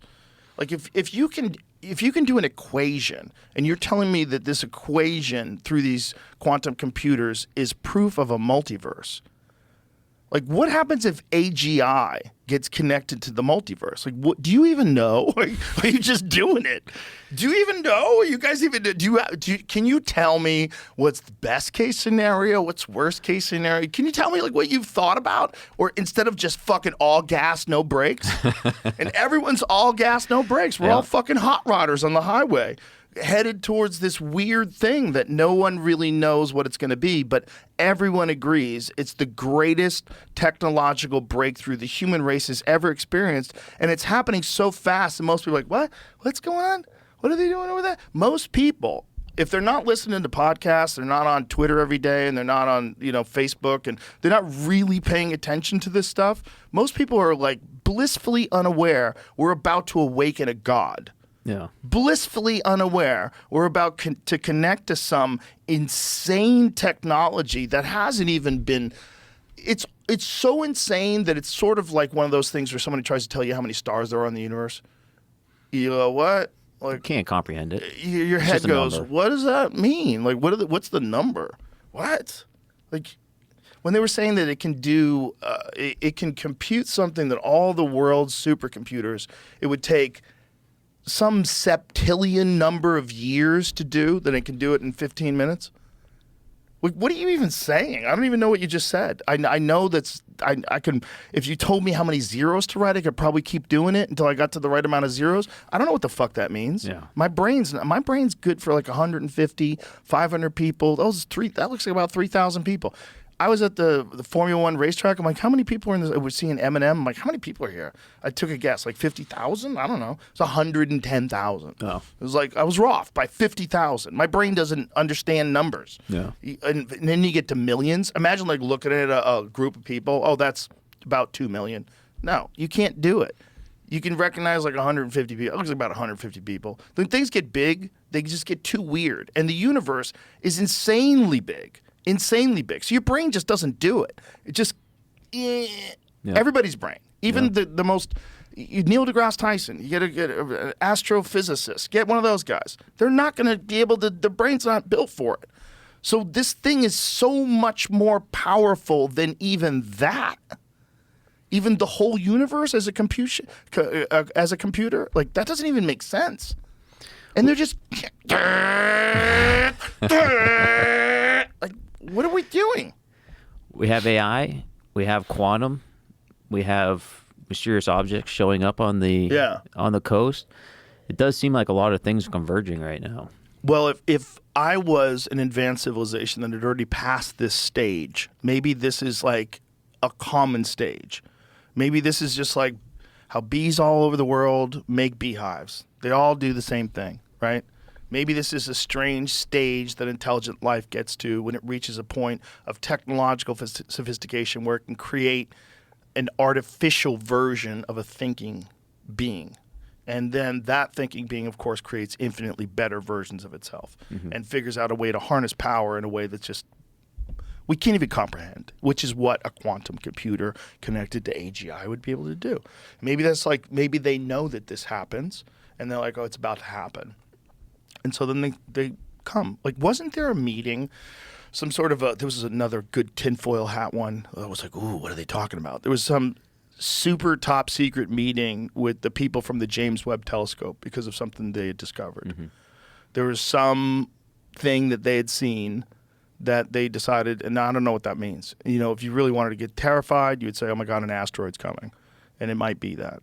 Or it might be there's some new thing that sort of rewrites the date of the beginning of the Big Bang, which is they're kind of starting to talk about doing that now. There's some people that want to push the creation of the universe back to about like 22 billion years instead of like 13 point whatever it is now. Who cares? Why keep that secret? You know, that's not going to freak people out. Well, I'm just being charitable. I'm saying like, or there's something out there, or there's something that they know is headed our way. You know, it is possible. We're doing it. We send things to Mars, right? And if we know that we're going through this thing right now, we're about to create a AGI, we're about to implement quantum computing in this country, who knows what they're doing in other countries. If this is just like a thing that beings go through, and we get past this, and then we find another planet out there that's also like dropping nuclear bombs on it, we would probably start circling that planet and making sure they don't fuck the whole thing up. I mean, it just seems like to be, it's probably insanely difficult to get intelligent life to the position that we're in right now in a volatile universe that's subject to natural disasters, asteroid impacts, supervolcanoes, earthquakes, tsunamis, all different things that could wipe out technology and bring it back to the caveman days. You know, if all that is known and this is going on all throughout the universe, it would probably be in their best interest to sort of protect this investment in evolution and not have us knock back to the Stone Age and have to start all over again. And not have us nuke ourselves to the point where there's like 13 of us left, you know? Well, outside of you know, us nuking ourselves, what do you think that the oncoming Trump administration should do about the UAP topic? Have you thought about that? Yes, I have. He couldn't tell me anything. I tried to get it out of him. He wouldn't tell me shit. He basically, you know, I've seen some things, I know some things. Transparency, I think, is very important. I think peel the fucking Band-Aid off. Tell us what you're doing. Tell us what you know. And if you can't, I have to think that it's a military intelligence thing. Like, you don't want the enemy to know what you're capable of, which I totally understand. You know, if that's what's going on and that's why they can't tell us, that actually makes sense. But if it's not that, and it's that we are experiencing contact on a regular basis with something that we can't explain or understand, you don't have the right to that. You don't have the right to that information. That's not yours. That's the human race's. Like, people love to have fucking super top secrets that no one else can know, and you're in the in. But you can't have that one. You can't have that one. If you're telling me that you have to do it because we've developed some sort of a gravity propulsion system that's infinitely superior to anything the Soviet Union has or the Russia has or China has, fine. That's not my business. I'm not in the business of the military and national security. If that's why you can't tell us, I totally understand. But if you are in contact with fucking aliens and you know they exist, you know there's something that visits us, whether it's from another dimension or whether it's from another planet, that's not yours. That's not yours to tell. You can't treat us like fucking babies, like we can't handle this. If you actually have recovered a crashed UFO, look, I understand the implications of national security if you're trying to back engineer that thing. I understand that. If you're saying, like, we have to get to this, if China gets to this is a game changer, we're fucked, I get it. Anything else, you have to tell us. Because it doesn't make any sense that you, some unelected official, some guy who's working in coordination with Raytheon or whatever the fuck you're doing, you can't keep that shit secret. That's the world's information. No. You know, that should be a crime. This is something the human race needs to know. So we need to know if it's bullshit. We need to know, like, again, if it's our stuff and we can't say anything about it because we can't let China know that we have that, and we did huddle up these fucking physicists in some obscure college and we did create some wild shit that the rest of the world is not really ready for or doesn't understand yet. Maybe we're way ahead of the curve in that. But other than that, you gotta fucking tell us. You gotta tell us what the fuck is going on. I agree with you. And how is it happening like back in 2004? This is where it gets squirrely. Yeah. Where it gets squirrely is like, In 2004, we didn't even have a fucking iPhone, okay? So in 2004, everybody had flip phones. You were the shit if you had a Motorola Razr. You were living in the future, So that's not. It's not feasible that you would have something that moves like the Tic Tac in 2004. That's not feasible. That doesn't make any sense to me. That you have something that can go from 50,000 feet above sea level to 50 in a second. What? Like what's it made out of that it doesn't disintegrate? Like what is that? How fast is that? What the fuck does that even mean? That's space. You go from space to the surface of the water in a second?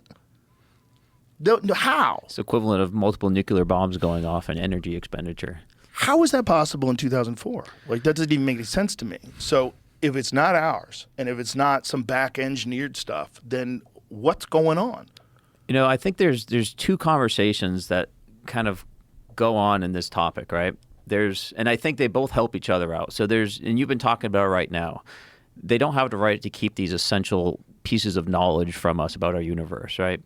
And I see that as the conversation around disclosure, right? What does the government know? What are they going to reveal to us? And we can integrate it into our knowledge. But I think there's an as important side of the conversation called discovery, if you will, right?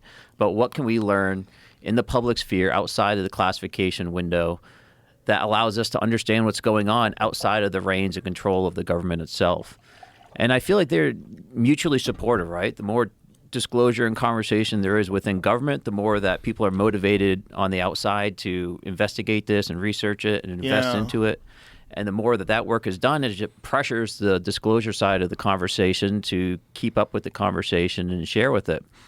Now, I don't know if we're going to get to a point of full disclosure like you just talked about without increased pressure on the discovery side, on the public side, because I think they would be content to keep that information quiet.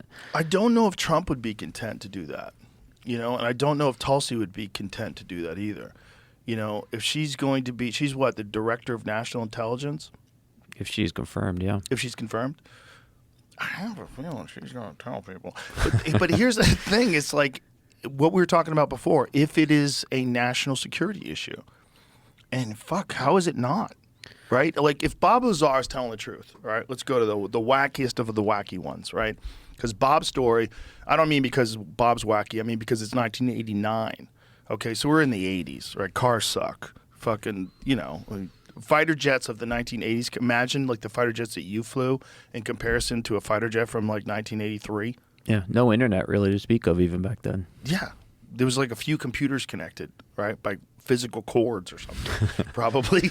But that time period, we did not have what he was describing, what he was describing is accurate. And then when you see that gimbal footage, that thing is moving exactly the way he described it, where he said it's built like your classic flying. That's actually an image of it right there, that little model that we have. That's what he described. So this is what we're in 1989. He's saying that this thing, when it would fly, it would turn sideways. It would turn like 90 degrees, and that's where it would, whatever the fuck kind of generator that's inside of it, it would point it in a general direction it wanted to go. That's what the gimbal did. The gimbal turned in that way. And what he's describing in this reactor is some sort of an element, and it's element 115, and this whoever has created this thing is a stable version of this element, and when it's blasted with radiation, it creates some sort of a warp in space-time. And in some way, whether it's gravity or whatever it does, it folds time and it just shoots off at insane rates of speed. Mm-hmm. But the things inside of it, I would imagine, aren't experiencing G-force the way it does the traditional propulsion system. It's the only way a biological thing could survive, right? But then I'm thinking, why would it even be biological? If it's so much more advanced than us, we're already creating artificial limbs. We're already creating artificial eyes. We're already putting Neuralinks into people, and we're fucking apes. We're apes, and we're like, drill a fucking hole and stick some wires in there, and let's see what we can do to Timmy. Now Timmy can fucking use his eyeballs. Like we had the Noah, the guy who was in there was the first ever Neuralink patient, yeah. and his name's Noah, right? Nolan. Nolan. Cool guy. I just have too many names in my head. No disrespect. But he has he can use his eyeballs like a cursor. Like he can he says like an aimbot when he's playing video games. So he plays video games better than people that can use their hands because he could like he shoots like exactly where he's looking at, which is nuts. So how many years have to pass? Think about from like 2004, no iPhone, to today, what we've got, and meta virtual reality sets. How many years have to pass before it's more effective to go through the world being completely integrated into like an artificial creation? Yeah, not much. Not much where we're cyborgs. Not much where, why would you want regular eyes? Your kid has regular eyes? That's crazy. Get them the new eyes. They have infrared, radar. They can detect gases. You can move away from, it's like safety. It's better for you. You see better. You never go blind.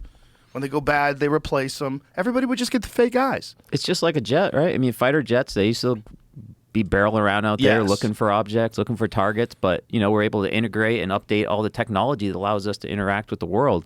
It's not put right into our brain yet, although they are working on that.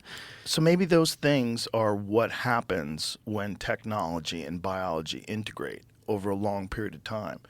And they probably have eliminated all of our primate desires and weirdness that makes progress problematic.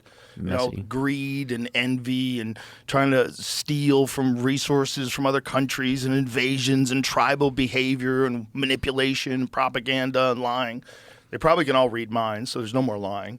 And they've no need for physical muscles. That's why they look like these little fucking spindly things. It kind of makes sense. Like that's where evolution and technology, if they merged, that's what it would look like. It would look like some weird fucking thing where they all look the same, so nobody gives a shit. And they control, one of the things Lazar said, these things have no switches or buttons, or there's no controls inside of them. So he thinks they're controlling them with their minds. Yeah, with their intention, perhaps. Their mind is integrated. And, we think about that, like that sounds so crazy. How much crazier is that than typing things with your thumb? It's not that much crazier than what you can do by FaceTiming someone, like sending video. It's not that crazy. No. It's not that crazy that your brain could eventually integrate completely with technology. Excuse me. And if you're a cyborg, then you have to worry about all the biological issues that we deal with, all the cancer and fucking pollutants. You don't have to worry about any of that shit. And then you're inside this ship that you're completely connected to, and you can move it in any way you want. Might as well be your body at that point. It might as well be your body, and that's probably the future. That's probably the future here on Earth, even if we don't fuck this up. We talked about China a little bit, and, some theoretical ways they might be investing in these deeper technologies. But, I've spoken with people that are intimately involved in deep technology at the National Science Foundations and others, and what brought them into this conversation and realized that we were falling behind on these capabilities because they attended an international consortium with, believe it or not, there were several members from China there, and they very specifically were asking for collaboration in some of these very deep technologies. So, we talked about how, gravity manipulation, right? Kind of went dark for a while. Well, they call it something slightly different now, and it's something that China and others are actively researching. They call it extended electrodynamics. Same thing with cold. What is the difference between saying gravity and extended electrodynamics?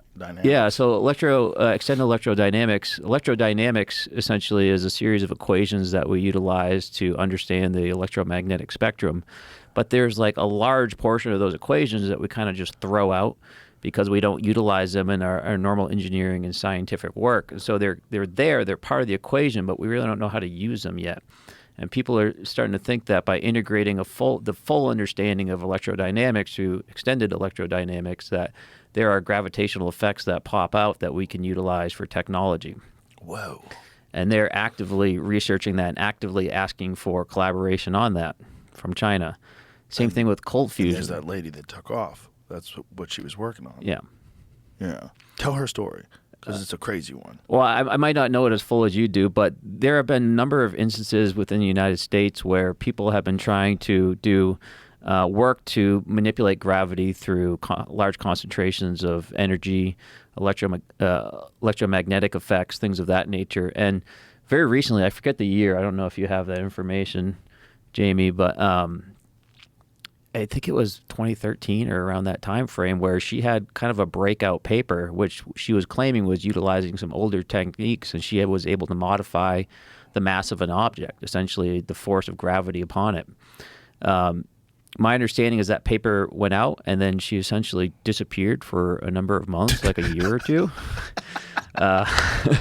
It's like a movie. Yeah. And last I heard that she was potentially either still missing, or there was some evidence that she might have gone to China. I thought she died. I thought she went to China and then come back and died. Did she come back and die? She died. She did die. Yeah. Or did she? Convenient. Or did she? Dun, dun, dun, dun. Working in the vault somewhere. With masks now, they're just like, maybe she was the tall Biden. She died. Remember? Was the tall Biden? Remember that guy? She died in 21. She got struck by a car in 2014, caused permanent brain damage, resulted in Alzheimer's, and then died in 21. Wow. Was Hillary Clinton driving that car? I was waiting for him to be like, yes. Well, there's another tech too. Cold fusion, right? Yeah. Another 50, 60 topic that was ridiculed and went away. Well, it's also now the talk of certain fusion communities. Instead, they call it low-energy nuclear reactions, right? Instead of having a large fission or fusion reaction where a lot of heat and radiation comes out, you can do it slowly and incrementally. And it releases a lot of energy, but it doesn't have accompanying radiation or super high levels of like random heat that comes out. And that's now something that very serious scientists within the fusion community are studying. Wow. And another technology that the China representative at that conference was asking for collaboration on. So are we investing in this? Is this work that we're doing in a dark lab? Because the open source community doesn't have the resources to be able to invest in this. Well, let me ask you this.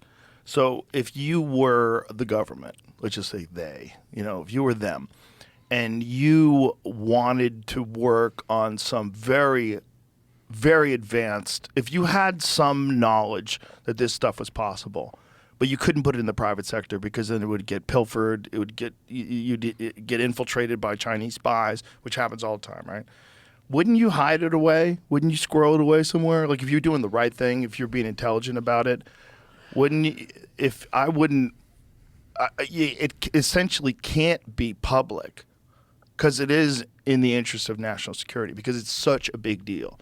Like if they develop a propulsion system that is completely reliant on gravity and they figure out like they're bending time, just flying places instantaneously. If that's the future of space travel, like whoever gets there first, that's a big fucking deal. Mm-hmm. That's a really big deal. And that can't be out there in the public where China could steal the data or Russia could steal the data or Iran could steal the You can't have anybody get a hold of this. Well, here's the thing. If we're the sole superpower in the world, then I think it makes sense for us to hold that information back and develop it on our pace because we're not worried about competitors. They're going to catch up to us and potentially leapfrog us.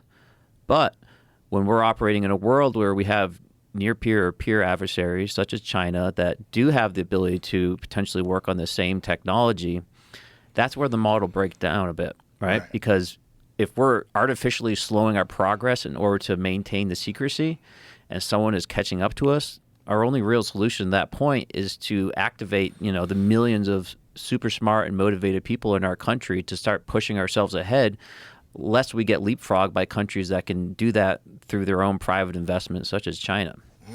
That's a very, very, very good point. Because wouldn't it be awesome if we were the only superpower and then we could just like slowly get into this stuff? And maybe that's what's been happening for the past, 20, 30 years after the Cold War. That's where this whole Area 51 S4 shit comes into play. because you have to think that if this is happening, this is around the time of the collapse of the Soviet Union, right? So this is like, whew. We had a good 30 years, see what we could do. Relaxed. And have you ever seen Lazar talk about it? Yeah, I met him once. What did you think? I mean, it's the type of story that, you know, you only have your own beliefs to go off of because, you know. Because it's so crazy. It's so crazy, and it's, you know, it's one of those stories where it's basically impossible to validate it. So, you know, like a lot of the stories I hear, you know, I often don't have all this evidence that I can work from. So I throw it in the database in my head, and I look for comparisons, right? Just like the gimbal video and how it maneuvers. Like, well, that's interesting. That kind of lines up. It doesn't totally validate the story, but you know, that's kind of how I approach this topic. I'm not there to like immediately judge whether it's true or not true. It's just kind of additional information I can use. Just like that photo I sent you, right? That's just some random lady in her backyard. But as it turns out, multiple pilots and commercial airliners saw the same thing. So, So this is the one that the commercial airline saw that was flying at about the same speed as a plane and then took off. Yep. Well, it's completely stationary and accelerated to the speed of a plane and then went way faster than that. And what year was this again? I think it was 22. Wow. So this lady got a picture of it. That's actually a picture from the pilot in the cockpit. That looks like a plane. Yeah. I have the one from the lady, too. It looks the same except from the ground, but... The same image? But doesn't it look like a plane to you? Doesn't it look like a plane, Jamie? Can't tell. I don't know. Doesn't it look like the front, like the nose? I mean, I'm looking at Bigfoot through the woods right now. It's like it's one of those things. Like, look, you can see his face. I mean, That looks like a multiple fucking light go with sources. reflection off of the window, maybe even. Bro, that's a cloud. That lady's tripping. The thing is, like, Air traffic control didn't have it on their radar. unless you have a really good phone, like if you have a Samsung that gets like that 100x zoom, how much are you going to be able to see? Yeah. That's why, you know, with these cases in New Jersey, what's most compelling for me are these, like, they're not the images themselves, but it's these elected officials, you know, law enforcement officers and others that are like very flabbergasted at what they saw, right? They're not just Right. like, well, yeah, there's something, but I mean, they're pissed off. They're very confident what they were seeing was not normal. They're having a hard time putting words to it and having a proper photo, but as you can tell now, I think it's not easy to just put your iPhone up in the sky and grab a photo of something that's far away, right? Yeah, I mean, they they're not don't- designed for that. They're not designed for that. They don't look that clean. You know, and even I mean, the best phones. If something's flying through the sky, you're going to get a shitty, blurry image of it. Like Yeah. you need some very high-powered equipment to be able to zoom it, and then you need image stabilization to be able to lock it into place. You know, And there's so much like AI on phones that Yeah. interact with your photo before you even see it. It's hard to even tell what you're looking at. yeah. Well, that was the thing with the Samsung phones. They got in trouble because they were taking photos of the moon. It wasn't really a photo of the moon. Did you see how that got figured out? No. You can't slip things by the nerds, right? They're too fucking smart. And so these guys were kind of suspicious of whether or not this thing was actually taking a photo and zooming in and getting a photo of the moon. So they put a blurry photo of the moon on a screen and then stepped to the back end of the room and zoomed in on the blurry photo that's on the screen, and it filled it in with like high resolution and showed you all the craters and everything. Oh, interesting. Like, oh, it's bullshit. Yeah. And so they're trying to say it's AI, but it's not. You're not enhancing the image. You're creating it. Like, Yeah. there's no image there. Yeah. Like, we know what the image is. The image is a blurry bullshit, and you turn it into a clear photo of the moon. So this is shenanigans. Well, let me tell you, I think what needs to happen here to be able to better understand the situation. All right, and I think this applies for New Jersey, but it also applies for the much broader kind of UAP conversation as well. So I told you about discovery. I told you about disclosure. I think we can only motivate the government so much by just knocking on the door and asking for information. There needs to be a public, unclassified scientific investigation into this from the perspective of trying to attack it as a scientific anomaly, right? Instead of trying to attack it from a request from the government to release new information. So, I think this should be a national priority, frankly. Right? We need to have very senior people within the White House that care about this topic, that are leading the charge, perhaps at the Office of Science and Technology Policy, somewhere at that level that can lead this conversation and start to employ different organizations in a public, unclassified manner. such as Department of Energy, such as the FBI and other reporting sources, so that we can be able to gather this information, investigate it, and then form theories about how we can detect it, whether that be through NEXRAD data in the United States, whether that be through weather satellites, other large data sets that we can use to detect these disturbances, and work with the Department of Energy to be able to put forward scientific ideas and then utilize their compute resources to be able to process and churn through all this data and see what pops out on the other side. And I think that we can bring in organizations such as the National Science Foundation or National Science Council. We can bring in, National Science Foundation, excuse me. We can bring in offices such as the Office of Strategic Capital and start to actually support the public interest in this conversation by having people that now can access these large data sets and these large compute to be able to run experiments, to bring forward new data sets and technologies, and have this be like a true national effort at a high level.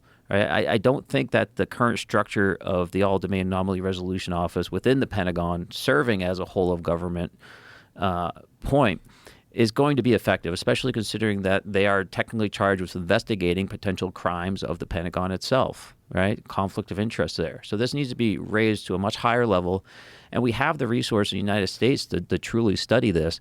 And I think by doing that, we can then, potentially confirm what is being discovered through this unclassified method with classified sensors, but leave it so that it's repeatable and unclassified so that the scientific and academic community can see the results of that and work off of it. Would there be an issue with you would have to provide amnesty to the people that could potentially have lied in these programs? So like if you've diverted funding, if you've not been completely honest to Congress about where the funding is going, and you've had some sort of a back engineering program or whatever they have, would there be like criminal liabilities? Would there be issues where a bunch of these people could get prosecuted? Potentially, yeah. So that would, if I was them, I would, I'd keep hiding it. I'd be like, fuck this, I don't want to go to jail. But if you wanted to get full disclosure, it would seem like the only way to effectively make it happen would be to give amnesty to the people that had committed these crimes. So it'd become a real dilemma if they were actually crimes. There could be another way to approach it. So one thing, especially after the last hearings, we've heard is that there needs to be stronger whistleblower protection laws, right? Maybe you've heard that. I've updated my thinking on that. I've done a lot of research on whistleblower protection laws in the United States, and it's actually quite interesting. We've had whistleblowers from the executive branch whistleblow to the legislative branch in the past. We had the church committee. We've had thousands of people that have come forward and shared classified information with Congress outside the bounds of the executive order that allows for the creation of classified information. None of them have been ever prosecuted. Now, they may have faced ramifications such as a loss of security clearance. They may have lost their job, right? Those are real risk, and I don't want to downplay them. But the way the system is currently set up, there's an executive order that allows for the creation of classified information. You have the National Security Act that was created in Congress and signed by the president. And these are the two laws that essentially allow for the creation of that type of information. So when a whistleblower goes to Congress and shares that information, the Congress people are just as susceptible and vulnerable, perhaps, to having classified information that they're not privy to, right? So they're in legal jeopardy in a sense. For there to be prosecutions in Congress or from the whistleblowers themselves, the Supreme Court would have to step in and adjudicate that ruling between that executive order and the National Security Act. And that's never happened. They don't want to step in on that legislation. And they've had, I don't know how many years, but decades and opportunities to do so, but they choose not to. So we're in this kind of stalemate where by action, by inaction, whistleblowers have this unspoken protection, if you will, to come in and share that information, lest the Supreme Court step in and change their precedent for the past several decades. So there's no reason that any of these potentially susceptible whistleblowers that do fear legal ramifications for those activities couldn't come into Congress, set up a very quiet meeting, share what they have with these Congress people, and allow them to then run with that information, clearly away from any personal identification from that whistleblower. That's the world we live in now, right? We don't have whistleblowers doing that, and I think some of the messaging has been inaccurate, claiming that we need to have stronger whistleblower protection laws, because that's probably not going to happen. I don't think Trump wants stronger whistleblower protections. I don't think he wants to enable people that would be calling out actions of the executive branch to Congress strengthened. That's not necessarily aligned with some of the activities that happened with Colonel Vindman and the Ukraine incident, where they essentially utilized those whistleblower laws to share information with Congress about what they perceived as wrongdoings. Right? So I don't see those laws getting stronger, but we're in this kind of weird false dichotomy right now where people are asking for them and not willing to come forward. But ultimately, I think we just need someone to step up to the plate and come forward to Congress with this information to be able to move the conversation forward on the disclosure side. Right? So what you're saying to me, what it sounds like is like you're almost like advocating for a complete restructuring of how the information gets disclosed. Instead of the way they're doing it now, like someone come in and sort it out. Like you. Why don't you do it? I would if I was asked. I bet you'd be asked. I hope you'll be asked, I should say, because I think you're uniquely qualified and obviously like very invested in this. Like you wouldn't want someone who's not invested in this leading this. This is a super complicated, nuanced rabbit hole that you have to go down, and you have to like be balancing out all the possibilities in your head at the same time while you're trying to get this information out. And whatever you guys experienced, whatever those things were, if that isn't ours, we should probably know. Yeah. We should probably know. And I don't know what it is. I don't know if it is ours. I get that if it is, you can't tell me. I get that. But if it's not, what's going on? What do you think it is? Like if you had a guess, some of it's got to be ours, right? In like the broader conversation, Yeah. or specifically New Jersey? Well, broader conversation. Yeah. It's clear to me, based off of all my research and connections and conversations, a couple things. One, people are absolutely seeing things that seem to be exhibiting capabilities beyond the state of the art. Like boom, end of conversation Like right there. this one that you sent me. I mean, that's Multiple an people interesting saw it. one. Yeah, I mean, multiple witnesses seeing capabilities of craft operating in flight regimes that we don't have the technology to do. So that's step one. Step two is I've been a lot like a blind man touching an elephant. I don't know necessarily it's an elephant yet, but I'm feeling a tail, feeling a trunk, feeling the foot. And what that elephant represents is the government's classified work on this topic.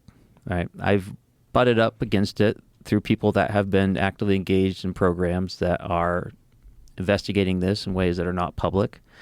So I know that there is something there behind the scenes. I don't know how deep it goes. I don't know specifically the type of, like the total amount of work that's being done.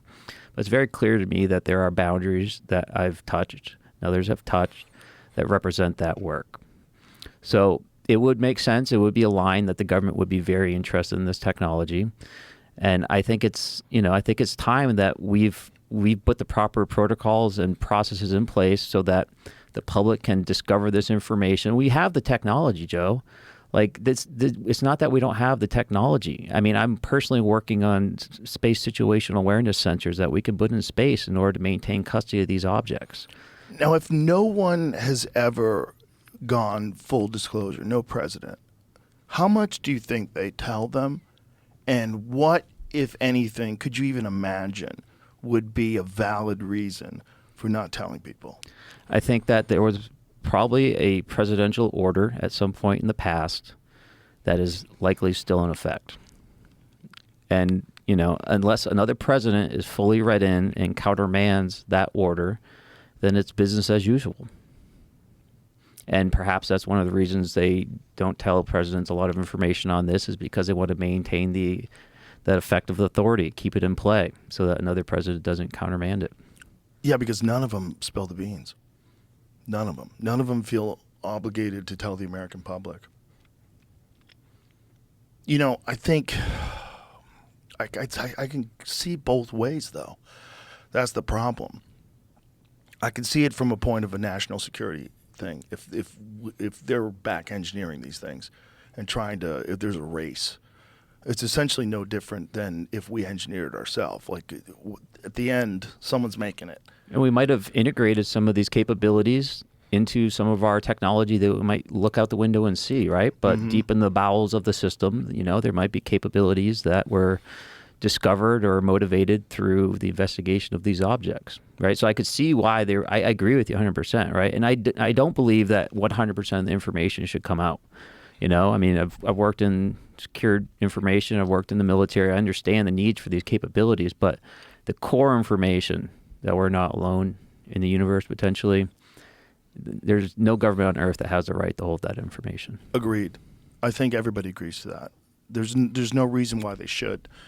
That's human information, and it's if we're really confronted by an absolute fact that we're not alone, it changes everything. We kind of know it, but we're not sure, and we haven't seen it. And if you have seen it, you don't know what you saw. And what is that? Think about how that would motivate us as a populace, right? Oh, yeah. To have this carrot on a stick out to say, here's how we access the rest of the galaxy. Yeah. Right? Imagine what that would do to our technological innovation. How many millions of kids right now would go to school in order to be engineers and scientists to be able to work on this? Oh, yeah. It would completely change the world. Maybe we'd have, less Facebook apps and things of that nature and AI wrappers, but we would be working on deep, important technology that's going to unlock the rest of the universe to us. Or would give in to our alien overlords because they're coming and they're going to be super powerful.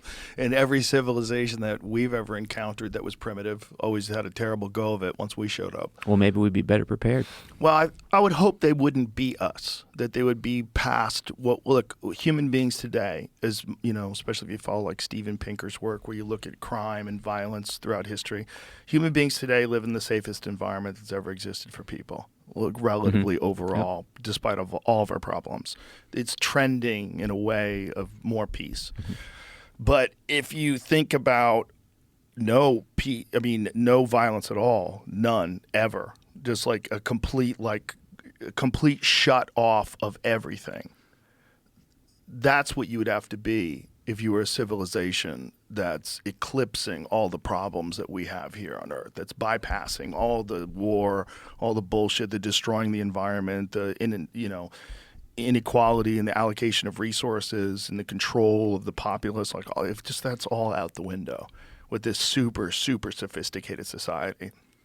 I think that should motivate us, like probably more than anything, to get our shit together, to realize this is possible. This is the trajectory that these intelligent species go through on their road to evolution, their road to enlightenment, and they bypass this terrible stage that we're at right now, where we're worried that these drones are searching for nuclear bombs because someone might decide to do some sort of a terrorist thing, because there's wars going on over if we could just know you can get past that.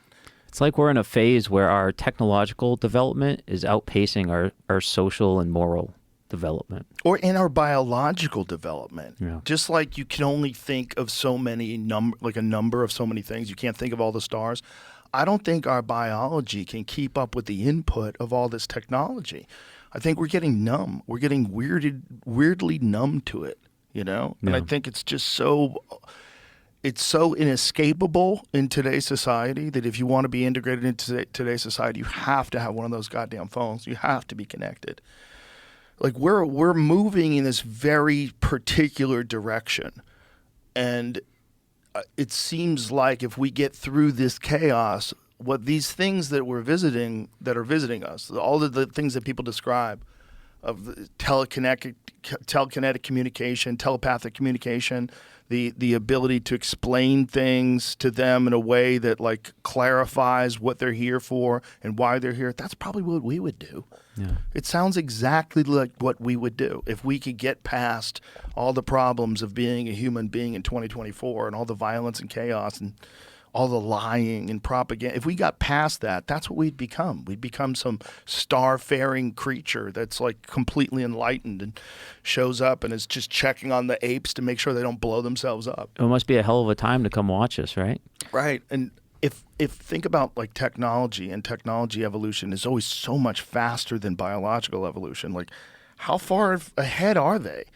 You know, if they're 1 million years, what does that even look like? Yeah. Like, what does that look like? Do you hit a wall? Like, do they just quote unquote know everything, right? Right. Or and then maybe that's what allows their moral compass and their biology to catch up? Or maybe they're the robot custodians of the God-creating intelligent beings, and that all they're doing is sent for AI. AI created them and sent them out into the universe so that when the apes get to the point where they start making nuclear weapons and bombs and reactors and cold fusion and gravity, you like just make sure they get through this. Okay, boom, and then whatever the fuck quantum computing connected to AI becomes. That's what it's like. We're farming that. That's something I thought about. You know, when talk about biological creatures in these crafts. Yeah. You know, it could be that those are not things that traveled here from far away and are just kind of hanging out, right? Like that might have That are just here been all the time. They might have created these objects, even the biological substrates, if you will, here using local materials and put them together because perhaps biological creatures are more appropriate for the type of interactions they need to do instead of a fixed machine, right? Oh, wow. Yeah, that completely makes sense, right? Like if you can create life, which they're very close to being able to create fake artificial life, like in like single cell forms, and haven't they created like, aren't they like creating like artificial embryos? I believe they have started to create like animal embryos. And that's just from scratch. I mean, they could beam over, you know, DNA sequences and then fabricate them here. Yeah, but that seems like totally doable, and that would make sense how they could breathe our air too. You just engineer it so that whatever this creature is, it does your bidding. And just they're the custodians. They just hang around. They're not even like advanced aliens. Synthetic human embryos created in groundbreaking advance. This is so crazy. These are human. I didn't think they were human. Synthetic human embryos using stem cells in a groundbreaking advance that sidesteps the need for eggs or sperm. Oh, it's over. We're fucked. Yes. We're fucked. We're so fucked. I'm so anxious. It's so scary, man. It's so scary. So if we can do that now, something that's 1 million years more advanced, it would just like probably send some ball of energy down. That energy would create a spaceship and the beings inside of it, and like they're fucking sending someone a picture through a cell phone. It'd be that simple. Yeah. And that's probably, I mean, it's probably what it is. They're probably the custodians. You know, we think of them as like advanced alien beings. It's probably not real. Probably advanced alien beings is AI, and it's the most advanced because it goes from nothing to God. And maybe it needs custodians. The only thing that would change my mind on that is if they did truly have some kind of faster than light travel that allowed them to transport, you know, physical objects from extreme distances to nearby, right? Because then the cost of sending that information is irrelevant because they can just send things over. So, you know, I could see both sides of it, but it's something interesting to think about, you know. I mean, imagine the science and technology fields that a full understanding of this conversation would open up. I mean, it would open up fields of knowledge that we can only imagine right now. We only see in sci-fi movies. Right. Even if we don't understand how they're doing it, if proven to be true, everybody has to stop and go, okay, what's going on here? Like, how is that thing moving that quickly? Yeah. Like, where's it coming from? How did it come from 2,000 light years away? Like, how is that even possible? And then they have to figure it out. And how? I don't know. I mean, maybe what is your take on the crashes? Because that to me is always like, God, if you're so advanced, you can come here from another galaxy. Why do you fuckers keep crashing? Like, what is it? And then there's, I'm sure you're aware of Diana Pasulka and her stuff. They call them donations. Like the people that research these things, whether or not that's even real, but the people that, I haven't seen it, the people that say they go there and find these fragments on the ground, they refer to it as donations. One thing I like to think about is, you know, their planet, you know, we're making a lot of assumptions here, but their planet might be designed a different way, right? Like their atmosphere might have significantly less oxygen. It could be much thicker. And so they might have bypassed this whole period where they had rocket propulsions and gas shooting out the back. And so they might have taken them longer to get to space, but maybe they did so with a much more developed technology. So then they apply that technology, they come over here, and now they're in a regime that perhaps they were unexpecting. There's, you know, gravity disturbances. There's, more oxygen in the air. There's different things that perhaps they either weren't expecting or just was different than their home environment. And then, oh, by the way, there's these stupid apes that are shining stuff at us, that are launching nuclear weapons and actually knocking us out of the sky. There's electromagnetic interference. So I could see a logic there that shows that, we make the assumption that if they're here, they're gods, right? They can do anything. Right. Maybe that's not the right way to think about it. Well, also maybe think about the sheer numbers. So if we think that these things are real, so let's imagine they're actually coming from another planet. So if they are coming from another planet and they're capable of coming here, that means other planets are capable of sustaining intelligent life that can be starfarers. So if that's possible here and there, it's probably all over the place. Yeah. So if it's all over the place, who knows how many numbers of things you're dealing with and how far advanced they are. And like you said, what technology did they develop? We always think technology is completely linear. And we think that what we did and the way we did is the only way it can be done. Yeah. But the best evidence that's not true is Egypt. The best evidence that that's not true exists. You can go touch it with your hand. You can see photographs of it online. We don't know what the fuck they did. And whatever they did was super advanced for 4,500 years ago. We don't know what machines they used. We don't know how they cut it. We don't know how they measured it. We don't know shit. How they figured out to put it north, south, east, and west almost perfectly. No one knows. No one understands how they got the stones there. It's all speculation and guesswork. But whatever it is, it's insanely impressive and a different sort of way of implementing human ingenuity and engineering and thought into construction. It's very different than anything we've done. So it's a clear path. They had an enormous amount of resources in that area. And they had sustained a civilization there for thousands and thousands of years to the point there they had developed methods and technologies that we don't understand today because they're not here anymore. I love the work that Graham Hancock has been doing, and I see it as almost like a parallel conversation than the one we're having. Right? Yes. I mean, there's something here. A lot of people can go out and look at it. I mean, sure, I've never been in the pyramids, but the information is there if you're willing to go look at it. And there's this massive stigma within the academic community to say, no, that's not right? Because they're in this zero-sum game. They're all trying to win the next, contract and grant, and they just want to stay right within the line of what's acceptable. And he's bringing forward very interesting points about a time period that I think we all understand now is a lot less understood than we thought. There's also parallel civilizations that coexisted with European civilizations that are very similar to what we know about in history, that were like the Mayans, for instance.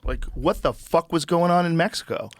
How come? Because we know when that was when Cortez visited. Was it Cortez or Cabeza de Vaca? Who visited the Mayans and wrote about it? It might have been Cabeza de Vaca. I think it's in that the book A Strange New Land. But when they first encountered these people, before they gave them diseases, they had this insane civilization with gold headdresses and ornate dressing, and everybody's like, "What is this?" Yeah. There's insane stone structures and the human sacrifice. The fuck are you guys doing here? This is a totally, completely different type of civilization. Yeah. While in Europe, they're wearing fucking wigs and they're trotting around and all coexisting. So we know that human beings can go in very different directions in terms of the way their society develops and the technologies they implement.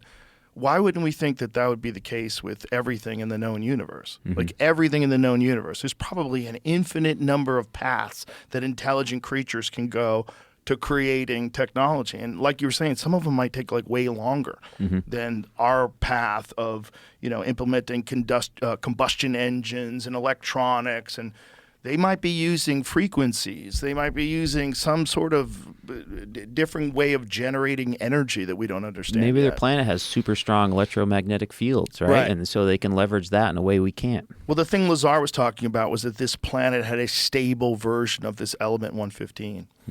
But I think, even what does that even mean? What is element 115? If there's 114, element 115 is whatever the fuck you find next, right? If you don't know what it is.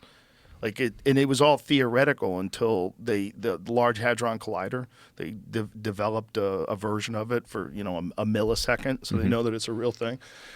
He's saying they have a stable version. I'm like, well, if you live in a completely different solar system and a completely different planet with completely different, there's planets out there that are made entirely of diamonds. Yeah. Did you see that one? Yeah. Found a giant diamond in the sky.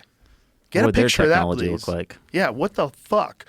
Like, I think that there's probably an infinite number of ways intelligent life evolves, and some of it probably doesn't look anything like us.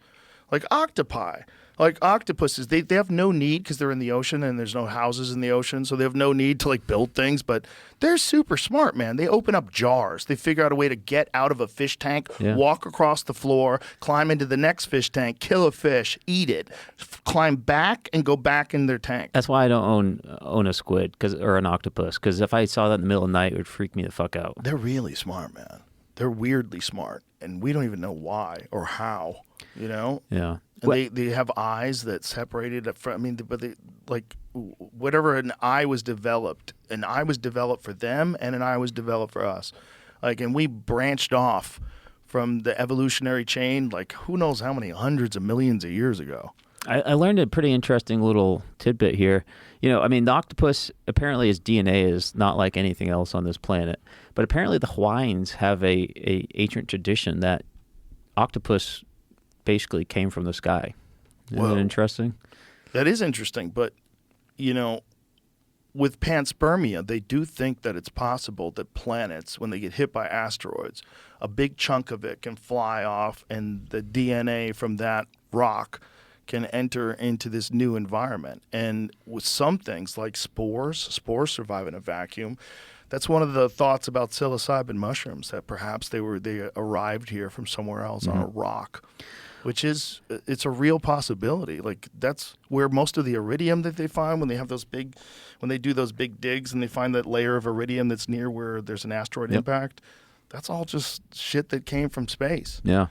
I mean, if you look back at like the evolution of humans to monkeys to, you know, fish, and then, you know, multicellular organisms, and the introduction of the mitochondria, smaller, simple, single-celled organisms, there's a very linear path of evolution. And very early on, there's a massive jump where we went from extremely simple bits and pieces to essentially this big jump in complexity for these small systems. And there's a theory out there that jump occurred due to seeding from elsewhere, right? That perhaps that the whole path is linear, and it occurred over time, perhaps, and they think the time period is like several billion years, right, for the evolution from these components to get to essentially a single-celled organism. That these components evolved independently in space, perhaps feeding off of gamma radiation or other gamma energy or other energies that are out in space. And so that evolutionary process did take billions of years. It just didn't occur on a particular planet. And then over time, as meteorites hit the Earth, then we see this uptake in complexity because of the arrival and then the further evolution of the biological, you know, chain that led to us. And, you know, it's pretty interesting, you know, kind of tied to that theory is that, you know, the Big Bang happened and things, you know, gradually cooled down. I mean, there was a point where, and I think the number is like 500,000 years, where the universe was essentially room temperature, right? Like everywhere in the universe had like a distribution of temperature that was equivalent to what we're sitting in right now before it continued to cool off and get weird. So there could have been these opportunities in the universal process that allowed for the development of lifelike components that eventually went out to seed the universe, which would be a really interesting concept because it would lead us to believe that this probably happened in multiple places and not just here. That is a fascinating idea that it's like seeds. And I mean, that's the function that these asteroids have when that's what happens when they land and they spread whatever's on them. You could imagine like that's the function of asteroids slamming into planets, knocking chunks off and flying that stuff into space. That's why we have water here, you know? I mean, we didn't just organically like create water on this planet. It came from asteroids and other debris. It's a comet, right? Like comets, yep. Yeah. Yep. A lot of comets are just made out of just ice, right? Yeah. Which is fucking nuts. There's a chunk of ice bigger than Manhattan flying through the sky. Can you imagine? Or a diamond. It leaves it right and leaving trails. And some of them they can mine. Like that's going to be really fascinating once they figure out how to do that. Land on an asteroid and mine it. Yeah, $1 trillion industry. That was a Bruce Willis movie, right? Wasn't it? Well, I think they're trying to blow one up. I think it was. It was a They Bruce sent Willis miners movie. there. Armageddon. Yeah. All right, they weren't mining, right? They trained miners how to be astronaut because that was clearly the easiest choice instead of Right. training astronauts to mine. Well, we were getting to that. The James Webb Telescope secret squirrel meeting. Did you find anything on that? Nothing? I mean, I don't know what specifically I was supposed to be looking for. Okay, let's try it. Let's say James Webb Telescope top secret meeting, urgent discovery. I've had everything, but I have. Give me the bullshit. Give me Meeting like the James stuff Webb, yeah, that's discovery. shady. There was a congressman that had a classified meeting about the James Webb. I think Yeah. It's like Research they have that. many discoveries. I don't know. Oh no, not discovery. Top secret Classified. classified meeting discovery. Come on, Jamie, indulge me.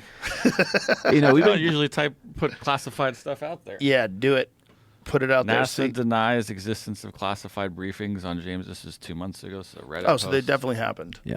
It definitely happened if they denied it. I mean, I don't. It's It's not an probably article. bullshit. Black It's vault. it's probably a fun thing. NASA denies it.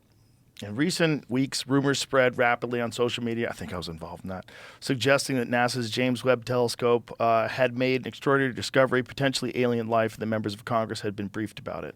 The rumors intensified after U.S. Representative Andre Carson, who had previously chaired a congressional hearing on unidentified aerial phenomena, declined to answer a question about classified briefings when asked by, I don't know who that is, run by journalist Matt Lasso on X.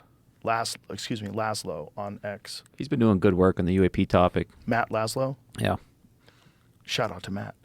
Speculation prompted a Freedom of Information Act request filled by the Black Vault on September 22nd, 2024, seeking any records, classified or unclassified, about James Webb Space Telescope briefings provided to Congress, particularly related to the telescope's findings. The request aimed to clarify whether any congressional briefings had been held about significant discoveries made by the telescope, which has been in operation since 2021.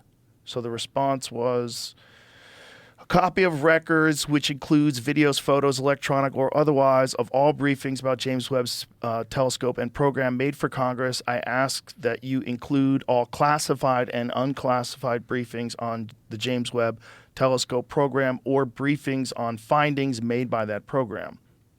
It says those searches located no records responsive to your request. Okay. Neither confirm nor deny. I mean, if I was hiding the fact we were going to get hit by an asteroid, that's how I would do it. I wouldn't tell people. I wouldn't respond to this feed. What freedom of information? What are you going to put me in jail? We're going to be dead in 16 months. Like this is fucking. There's a planet heading our way.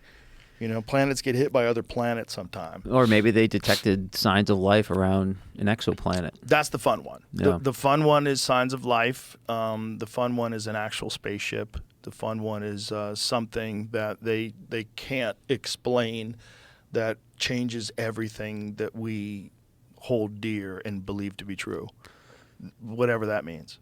You know, we've gone down the rabbit hole with some fun speculative conversation about what's out in space, but I just want to make the point that, like, this is still a solvable problem here on planet Earth, right? Like, we can't let, like, the fun speculation of what's going on out in the universe stop these kind of stodgy academics and others to say, well, this is not relevant to me, this is not practical, there's nothing here, right? Like, we need an intense focus on this within our government at the highest levels, not just within an organization with the Pentagon. And we need to engage our scientific and academic community and remove the stigma at the highest levels. I'm hoping Trump will do that. You think the bottleneck has been the security clearance of it all, or the bottleneck has been the lack of transparency? Like, if people just knew, that would be the end of it. I think so. I think that would absolutely. And of course, by people knowing, they're going to want to have some evidence that they can use to do research on. Yeah. But even if the president just came out the other day, or, you know, the next week or in a few months and said, we don't know what they are, we have moderate to high confidence that they don't originate through any known adversary or nation on Earth. Help us figure this out. But Biden and Harris have been like the last managers at Blockbuster Video. You know what I mean? They knew the fucking gig was up. Like, don't even show up. It's over. The building's going under. The lease is done in 2 weeks. Fuck this. I understand. They're not even at work. I understand it's a policy of the Biden administration to downplay this topic at the highest levels. You understand that this is like a mandate? Like this is something. I don't know if I want to use the word mandate, but their policy. This is their instructions. Yeah. Huh. So I think with the folks that are friendly to this topic coming in with the Trump administration open up a very key opportunity window for us to move this conversation forward. When you look at it from their perspective, what would rationalize trying to downplay this? Like, if you look at it from their perspective, like what could possibly be the case where they think it would be good to propagandize or sway people in that direction? To stop our adversaries being aware of the reality situation and from investing into it. And proceeding past, and because again we're artificially constraining ourselves, right? Because we're trying to keep it a secret. Ooh, right. So now that game is changing, right? That game is changing because it appears that China is making investments and has a large amount of interest in this topic. And we're at a point now where if we continue to do that, we're going to simply fall behind. And I think there's been this delay within the Biden administration to just kind of ignore that problem for the next, for whatever problem is more relevant. He's probably more, worried about his son and the legal issues he's in than this massive issue. I don't think he's running anything. Like I really do think he's the last manager at Blockbuster right now. That's what I think. I don't. She's not even showing up for it. I never see her anywhere anymore. Yeah, they're which checked is unfortunate. They're checked out. It's over. Yeah. But that the problem with that is, okay, then who's running it, and why are you holding back that stuff? Whoever's been running it, I think. Yeah. So I think this is. I mean, can you imagine how President Trump would be remembered across history if he moved this conversation forward? Yeah, if we just knew what they know. Just, you don't have to tell us what's possible, what it can do, what you've engineered from it. Tell us something's going on. What is that thing? What's that thing that's going on? Yep. Is that thing ours? If it is, that's fucking crazy. You guys have been holding back some insane shit. And if it's not ours, then we need to know. And I think that would change the human conversation. I mean, Ronald Reagan talked about that in the United Nations speech in was it the 1980s? Yeah. Do you remember that speech? Yep. Well, see if I don't you can remember it, find but that. I remember learning about it. He talked about how united we would all be if the threat of an alien invasion was happening on Earth, how quickly we would put aside our differences. Well, that's why we have the red phone with Russia, right? Is it really red? Is it really red? Yeah, it used to be. I'm sure it's a text message now. But I wonder if they even have a phone anymore. Well, they do, and they do with China as well now. Although it's less. But public. is it like a phone? Like, hello? Like, I honestly don't know the structure of it. It used to be, but it was there in order to. Oh, let's hear this. All the members of humanity. Perhaps we need some outside universal threat to make us recognize this common bound. I occasionally think how quickly our differences worldwide would vanish if we were facing an alien threat from outside this world. And yet, I ask you, is not an alien force already among us? What could be more alien to the universal aspirations of our peoples than war and the threat of war? 2 centuries ago, in a hall much smaller than this one, in Philadelphia, Americans met to draft. Hell of a speech. Yeah. Maybe it's time for another one. Yeah. If they know, tell us. It'd be good. Be good if you let us know. And if we did have disclosure, like, what can you imagine? Let's imagine that you get into this position and it's your job to get this information out to the public. what kind of resistance do you think you're going to face? Because it seems like if there's been deals that have been done with defense contractors, and like that's how you kind of have to have work on it, right? Mm-hmm. Like, who else is going to know what to do? Yeah. Like, you kind of have to get contractors on this thing. You're going to have to get the best and the brightest. You got a fucking UFO. All right, figure this out. We haven't had support from the top in the past, right? So were I in such a position, you would have to have me working closely with the White House, and you would have to have the White House's buy-in on this. I think that's the only way. And from the top of the executive branch, you use that position of influence, you pass additional, presidential memorandums and executive orders that countermand previous memorandums that may have existed in the past in order to legally compel these organizations from the chief executive to be able to move the conversation forward, to require them to bring this information out, to require them to collaborate.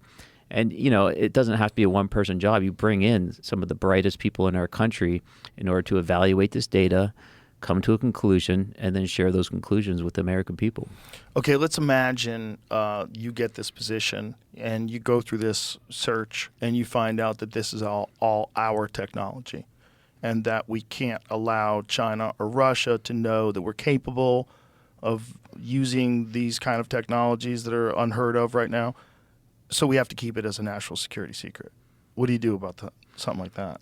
I mean, ultimately, if the answer is that there is nothing unusual going on here, then we have to respect that, right? I mean, but it is very unusual. Well, if you've got these things that are moving the way these things are moving and they're ours. Yeah, and I don't think that's the case here, for all the reasons that we've discussed today. Right. So,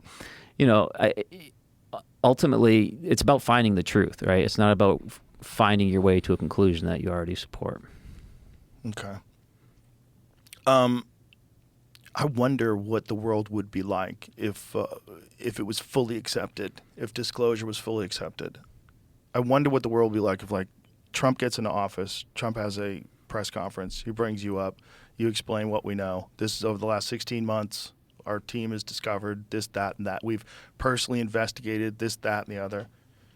Where are the crashed ones? Okay, where the fuck are you guys hiding those? Because if that's real, that's the end. Yeah. All you have to do is bring the president to the crash site, and you bring him into the warehouse and you show him this thing, and you walk around it and you go, "What the fuck is this? What the fuck is this?"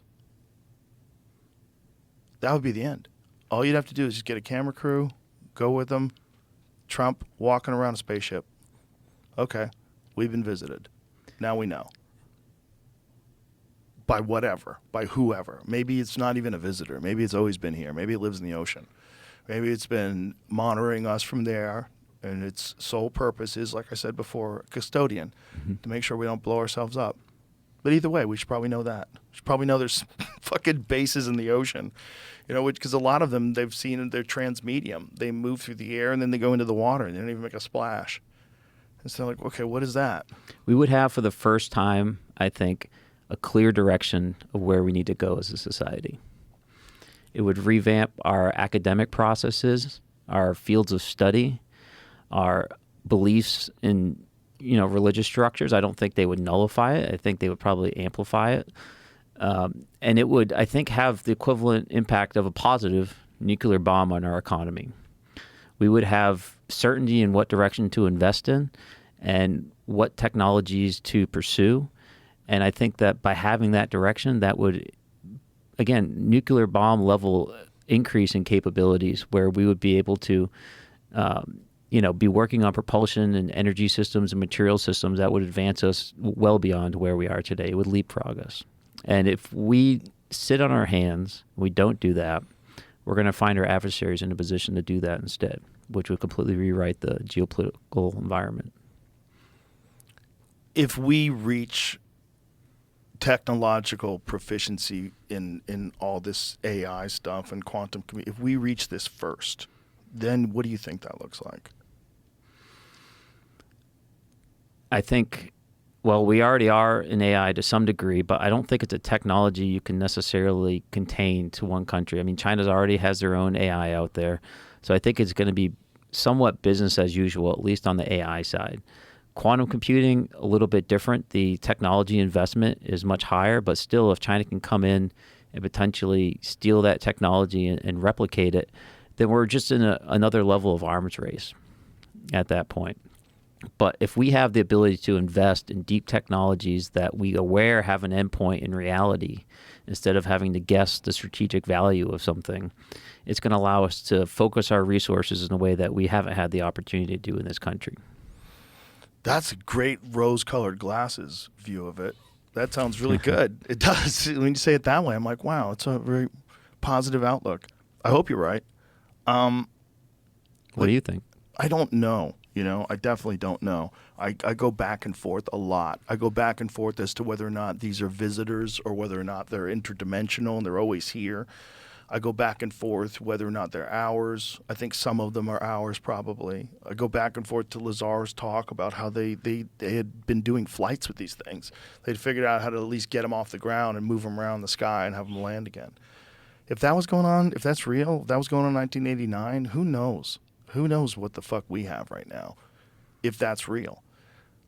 But if we are being visited, it's a complete revamping of our position in the universe. If we do realize we're part of a community of intelligent life that's in the universe, and that it just takes a while for you to be technologically sophisticated enough where you can communicate or travel to these places, but it eventually happens.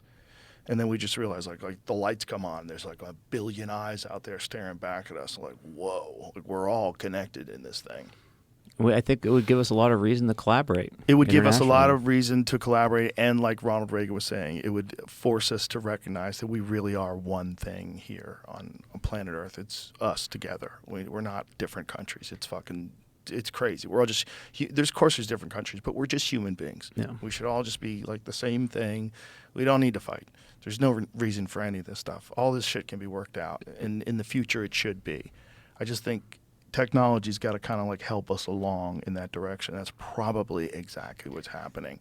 But it's pretty strange that in the meanwhile, like what we're facing today with these superpowers duking it out and trying to develop technological and military dominance, this would be in the movie the exact time that alien life would start showing up. If you're gonna have a movie like where the aliens come to make sure we don't kill ourselves, now would be arrival time. Yeah. Now would be the time. It's like we're all sitting in Plato's cave, duking it out, arguing about what's on the wall. Right. When a few people are creeping upstairs, realizing that we have a lot bigger things to worry about. Yeah. Yeah, we have a lot bigger things to worry about and a lot bigger things to look forward to. Yeah. And I think the only way we're going to know what the territory is if we get a legitimate map. I think some people have a legitimate map of what we're looking at, and some people don't. And that's where you and I agree that's kind of fucked up. Yeah. And it's not their position. You shouldn't be able to. Well, people like yourself bringing attention to this topic, Joe, is huge. I mean, I think the momentum that we've seen over the past 3, 4, 5, 8 years since I've been doing this is really changing the conversation. I speak with people every single day. I work this every single day, Joe, 7 days a week. And the amount of people that are changing their tune and coming around to this conversation at all levels of engineering, scientific background, financial resources is absolutely huge. And I think the pressure is going to continue to build. And I think that the opportunity we have here with the new administration is unprecedented. And I think we need to do everything we can do to leverage that to move the conversation to a point of no return. I think it's possible to do. I really do. And I think that's what the general public wants at this point. We're doing it. I think people are really tired of not knowing. Like, if it's all bullshit, tell me it's bullshit. Like, tell me how you know it's bullshit. And if it's all real, fuck you for hiding it for so long. How you been hiding this for so long? How do you think this, if you had to guess, how do you think this drone thing gets resolved? I mean, they can't just stay in the sky.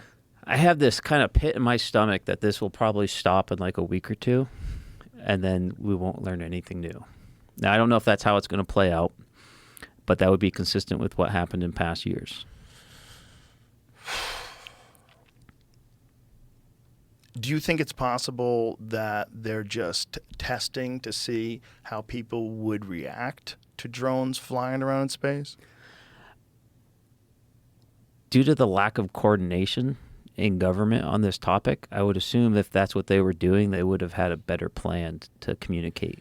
But why would they communicate with state and local authorities if they could do it in a way where they get clearance to do it, and it's a need to know thing, and they just like have these things fly around just to gauge how the public's perception would be? Even within the federal government, there seems to be confusion, right? So I'm not even referring to local government and law enforcement. I'm talking about like government agencies that are actively investigating this seem to be out of the loop as well. So if they are trying to trick us, when I mean us, I mean like basically everyone, even within the government, even what people would need to know.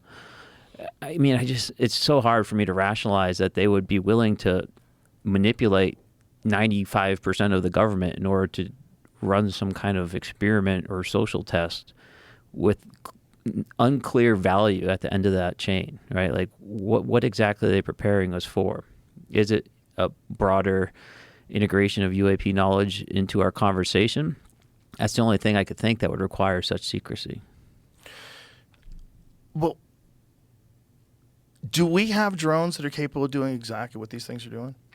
I think so. I mean, for the vast majority of cases that I've seen, on social media, whatnot, I think so. So is this a domestic, or these Chinese drones, like the top of the line drones that can do what these things are doing? Are we making those here? I would have to make the assumption that the government, with the defense community, has built various drones that are capable of doing similar things for deployment overseas. Right. So again, there's not one video. I know we've looked a little bit for one that exhibits capabilities that gives us a high level of confidence that they're completely unusual. But we're not seeing that necessarily. So I can't jump to that conclusion yet based off of the information that's being presented. But the overall activities of all these objects and the historical consistency with other sightings in this part of the country lend me to still consider that there's anomalous activity that's going on in this area. Anomalous in terms of what we know we're capable of? Yes. Like, what is an example of anomalous that exceeds our capabilities? Increased signal management, right? Not being able to be detected off our we have very sophisticated radar systems on the eastern seaboard, including in New Jersey. So to have objects that are able to essentially evade those detection mechanisms and appear mysterious and disappear over the ocean or come from the ocean in a way that's untrackable should not be possible. That's why we have these billion-dollar systems. So have we developed these capabilities, and not just radar, but infrared, being able to block infrared, and even being able to detect objects in their proximity and even turn their lights off, right? And of course, these aren't magical technologies. We can probably imagine a path there, but it creates a lot of uncertainty about the origin of these objects and their intent, right? Are we trying to evade our own capabilities and cause a mass panic over our own country? Is this a foreign adversary that has had breakthroughs in these capabilities? Not just breakthroughs in these capabilities, but, Iran and China and Russia, for them to be operating off the eastern seaboard, it's not a small task, right? To load up a ship, have it be stealthy, and then launch all these drones without a point of origin. That's not a trivial problem for them, right? We're the only countries in the world that has a true global navy, and it would even be difficult for us to do. Civilian drones, are there civilians operating these? Hundreds of drones without detection, without flaw, without failure, without crashing? Very, very strange that would be the case as well. So again, I look at all these different options and I can see a rationale to say, okay, some of these are not exhibiting capabilities that make me think it came from somewhere else necessarily, but all these kind of facts lined up one after another makes it really anomalous and quite the mystery still. But again, I think we can figure this out, Joe. We can get the proper technology there. We can go figure this out. And if the government's not going to do it, I will. How are you going to do it, though? Without the government? What would you do? Right now? Let's say Trump never calls you. You got to go figure it out. What are you going to do? I'm going to take RF receivers from counter-drone technologies. I'm going to go out into these hotspots. We're going to be looking for the signals that they may be emitting. And then using mobile platforms, we'll be there to be able to detect the strength of the signals, and we'll essentially follow them, see where they go. And that might include, operating an aircraft. That might include a ship offshore that we can hand off this information to so they can track them when they go over the water. It's just a resource problem. It's not a technology problem. So if there is a ship that's launching them off the coast, what kind of technological capabilities would that ship have to be there undetected, to where they don't know where these things are coming from? How far away would it have to be where that's even feasible? There's a couple paths. One of them, it would have to be perhaps like a submarine launched ship, right? And we have very good detection underwater, especially off our coast. How many drones could you fit on a submarine? Well, that's the thing, right? So especially car-sized drones, probably not too many. So we're talking about perhaps a different class of submarine or multiple submarines. They probably don't have the ability to recover these objects. Would it have to be a submarine, or could it be a giant ship? I don't think we could have a giant ship off our coast without the Navy or other DoD assets knowing it's there. Between satellites and everything else. If these things are launching from the water, they must be launching from something that was under the water. That would be my hypothesis. But there's no ship that's been sighted, right? Correct. What if there's a fucking civilization in the water? It sounds so stupid, but did you ever see that one video where they showed this thing? It was an underwater camera. I think it was focused on an oil rig, and you see something flying through the background. Yep, I did see that. Something like 500 knots like underwater. A silver flash, kind of. Yeah. I have reports from submarine operators of very fast objects under the water. Yeah. What the fuck? USOs, underwater, or unidentified submerged objects. I mean, our planet's mostly covered in water. Our sensing underwater is not as good as in the air. There's less traffic under there. It would be, a logical place to set up shop. Yeah. I mean, and how much of the ocean has actually been discovered or explored, rather?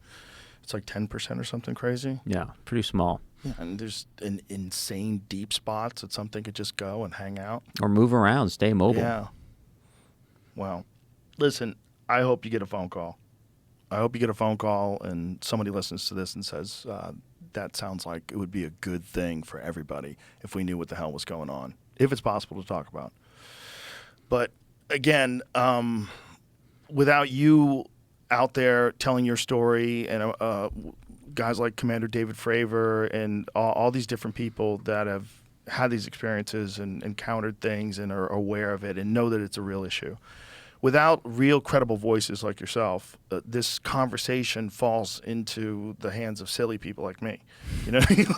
Like if I'm interested in UFOs, I was interested in Bigfoot for a long time. You know what I mean? I some of it is just fun for me. But when guys like you come out and talk about it, and when the New York Times writes that article in 2017, and you get the Gimbal video and the Go Fast video, all of a sudden it's like, okay, this is a phenomenon. This is a real thing. What is it? And why don't we know? And why aren't we being told what we do know? They don't deny it anymore. I mean, within government, when they communicate, it's clear from the Pentagon to the executive branch to legislative branch that, yes, there are objects, we don't know what they are, and they seem to be exhibiting capabilities beyond the state of the art. I mean, we're at a point in the conversation where that seems to be pretty widely accepted at this point. How hard would it be for people to accept that it's coming from an underwater civilization that's popping out to check on us? That might be harder than the whole alien theory. Right. It would be almost crazier to think that we coexisted with an alien civilization that's under the water that we didn't know about. Wouldn't we feel foolish? We would feel so stupid. We thought we're the apex predators. We thought we were running shit. These things are just hovering over our cities.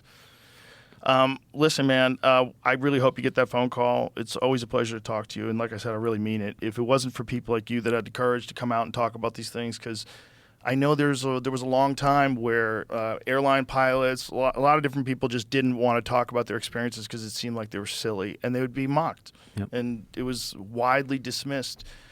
And now it's kind of generally acknowledged that something's going on, even from our own governors, our own government. So thank you. If it wasn't for guys like you, I don't know where this whole conversation would be. Oh. Well, let's so I keep hope you doing get the a work. job.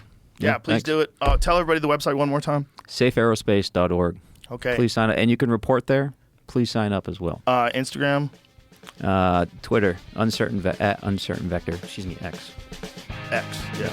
Okay. Thank you, Ron. Appreciate it. Thanks, All y'all. right, bye, everybody.